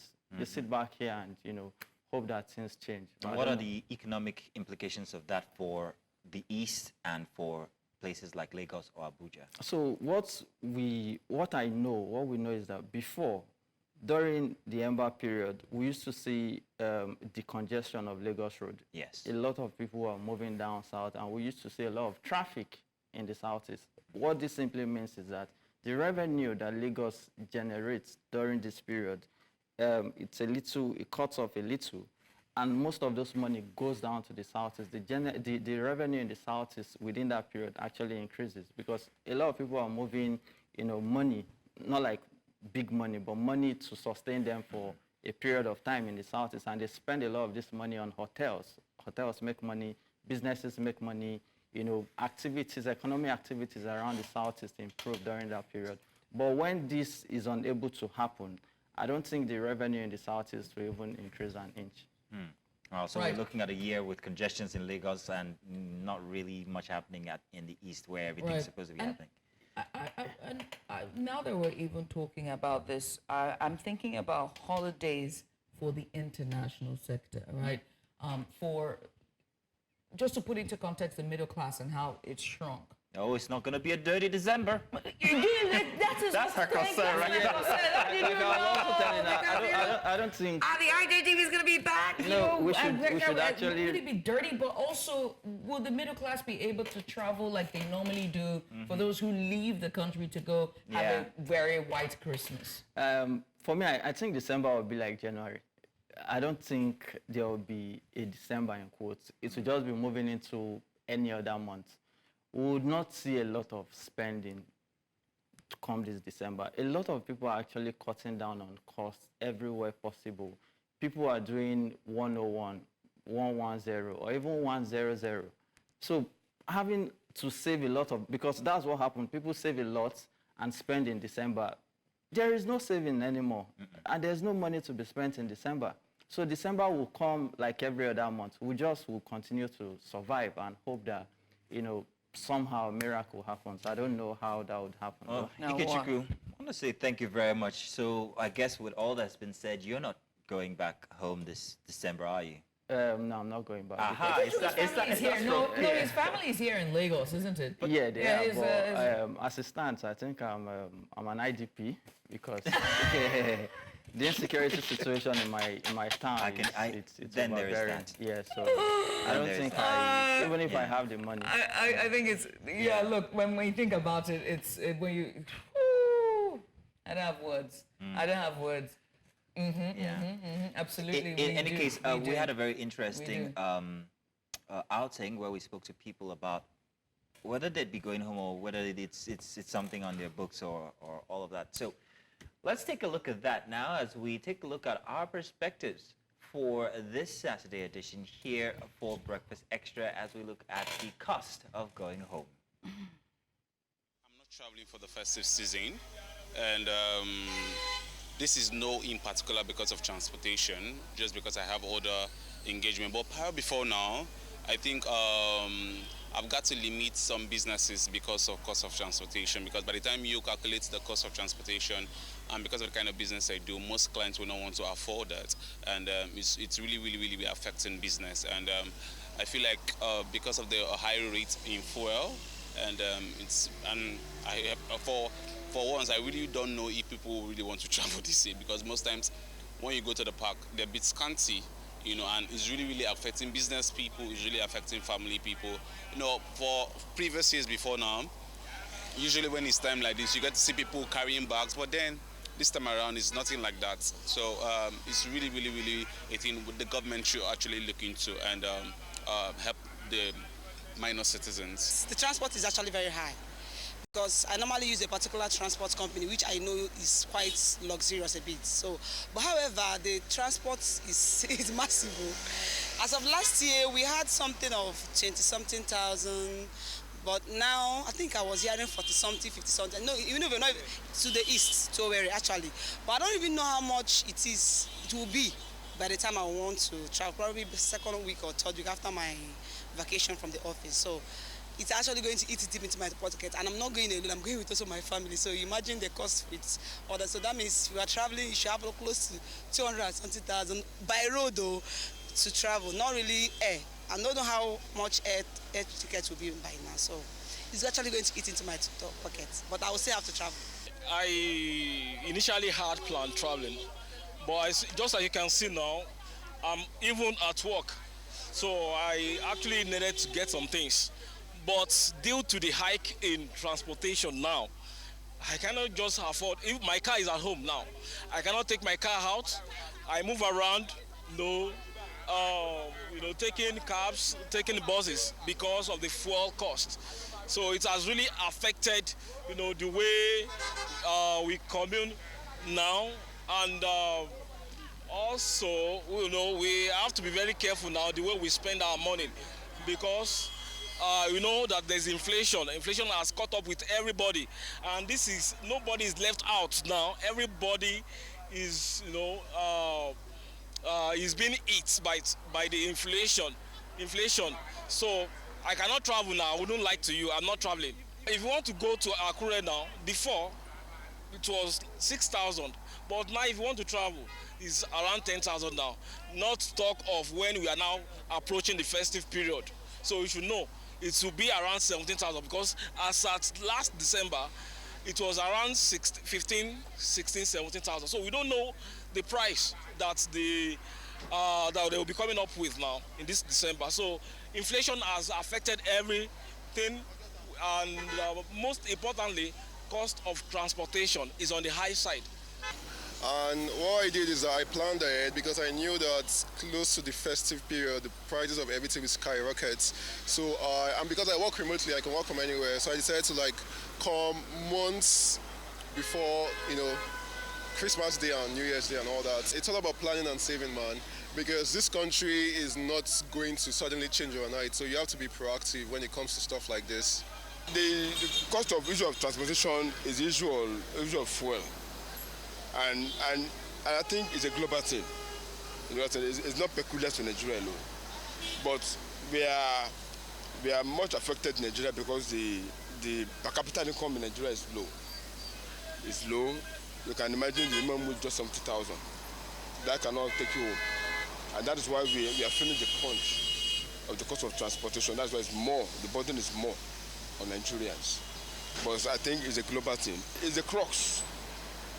It's the crux of human existence. Because if farmers have to transport their products from the village to the town, it's transportation, it's fuel. People have to go to work from Yanpaja to Lekki, it's transportation, so it's affecting everybody. I would have loved to travel, but over time, the cost of transportation has tripled up. So it's so difficult for me to travel now. Last year, the cost of transportation was about 10,000-15,000 to my state, Benue State. Okay? Now it's about 40 something thousand. And the last time I remember, the increment does not commensurate with the cost of inflation. Inflation every day. You go to the market today, tomorrow you go back, it's not the same price. So it will be so difficult for me as a person to travel. Unless probably for people who are doing business. I don't know about them. For me, I'm an employed person and I won't afford to travel.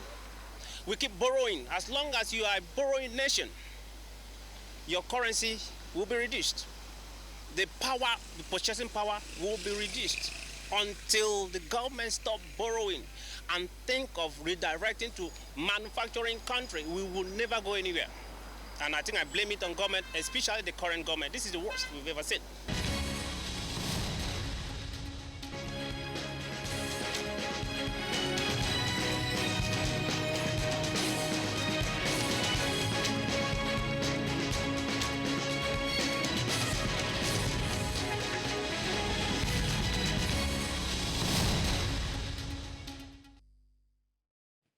And what a packed show we had for you today on our first installment this weekend, Saturday edition for Breakfast Extra. Very interesting discussions here, especially on the price of going home or transportation, whatever it is, wherever it is you might have been this December. However, for us here, it was a big one because we got to celebrate a bit belated World Television Day, as Judith told us about her 13-year stint, which is still ongoing in television. As you know, I was going to about to mention his 20 I was years. honestly... In the count of 3. Let's go. I wasn't 1, going to. 2, No, but honestly, I wasn't going to. And you were But going to now do that what? you've mentioned... Of course. There you go. I was going to tell you it was 20 years ago, and so for that... It hasn't been 20 years. Ya. It's an 8-year chunk of my 20-year media history. Like, it's been a fantastic time on television. It surely has. It's been wonderful just being here with you since morning, you guys as well. 8 a.m. in the morning, and just bringing you the very best that we can to make sure that your weekend is off to a great start. Yes, indeed. Want to join us tomorrow for a Sunday edition here as we bring everything you need to know for Sunday morning. Oh, yes, join us indeed. then. Until then, it's Mazino Peel and Judith at TV. Bye for now. Goodbye. I'll see you tomorrow. Bye.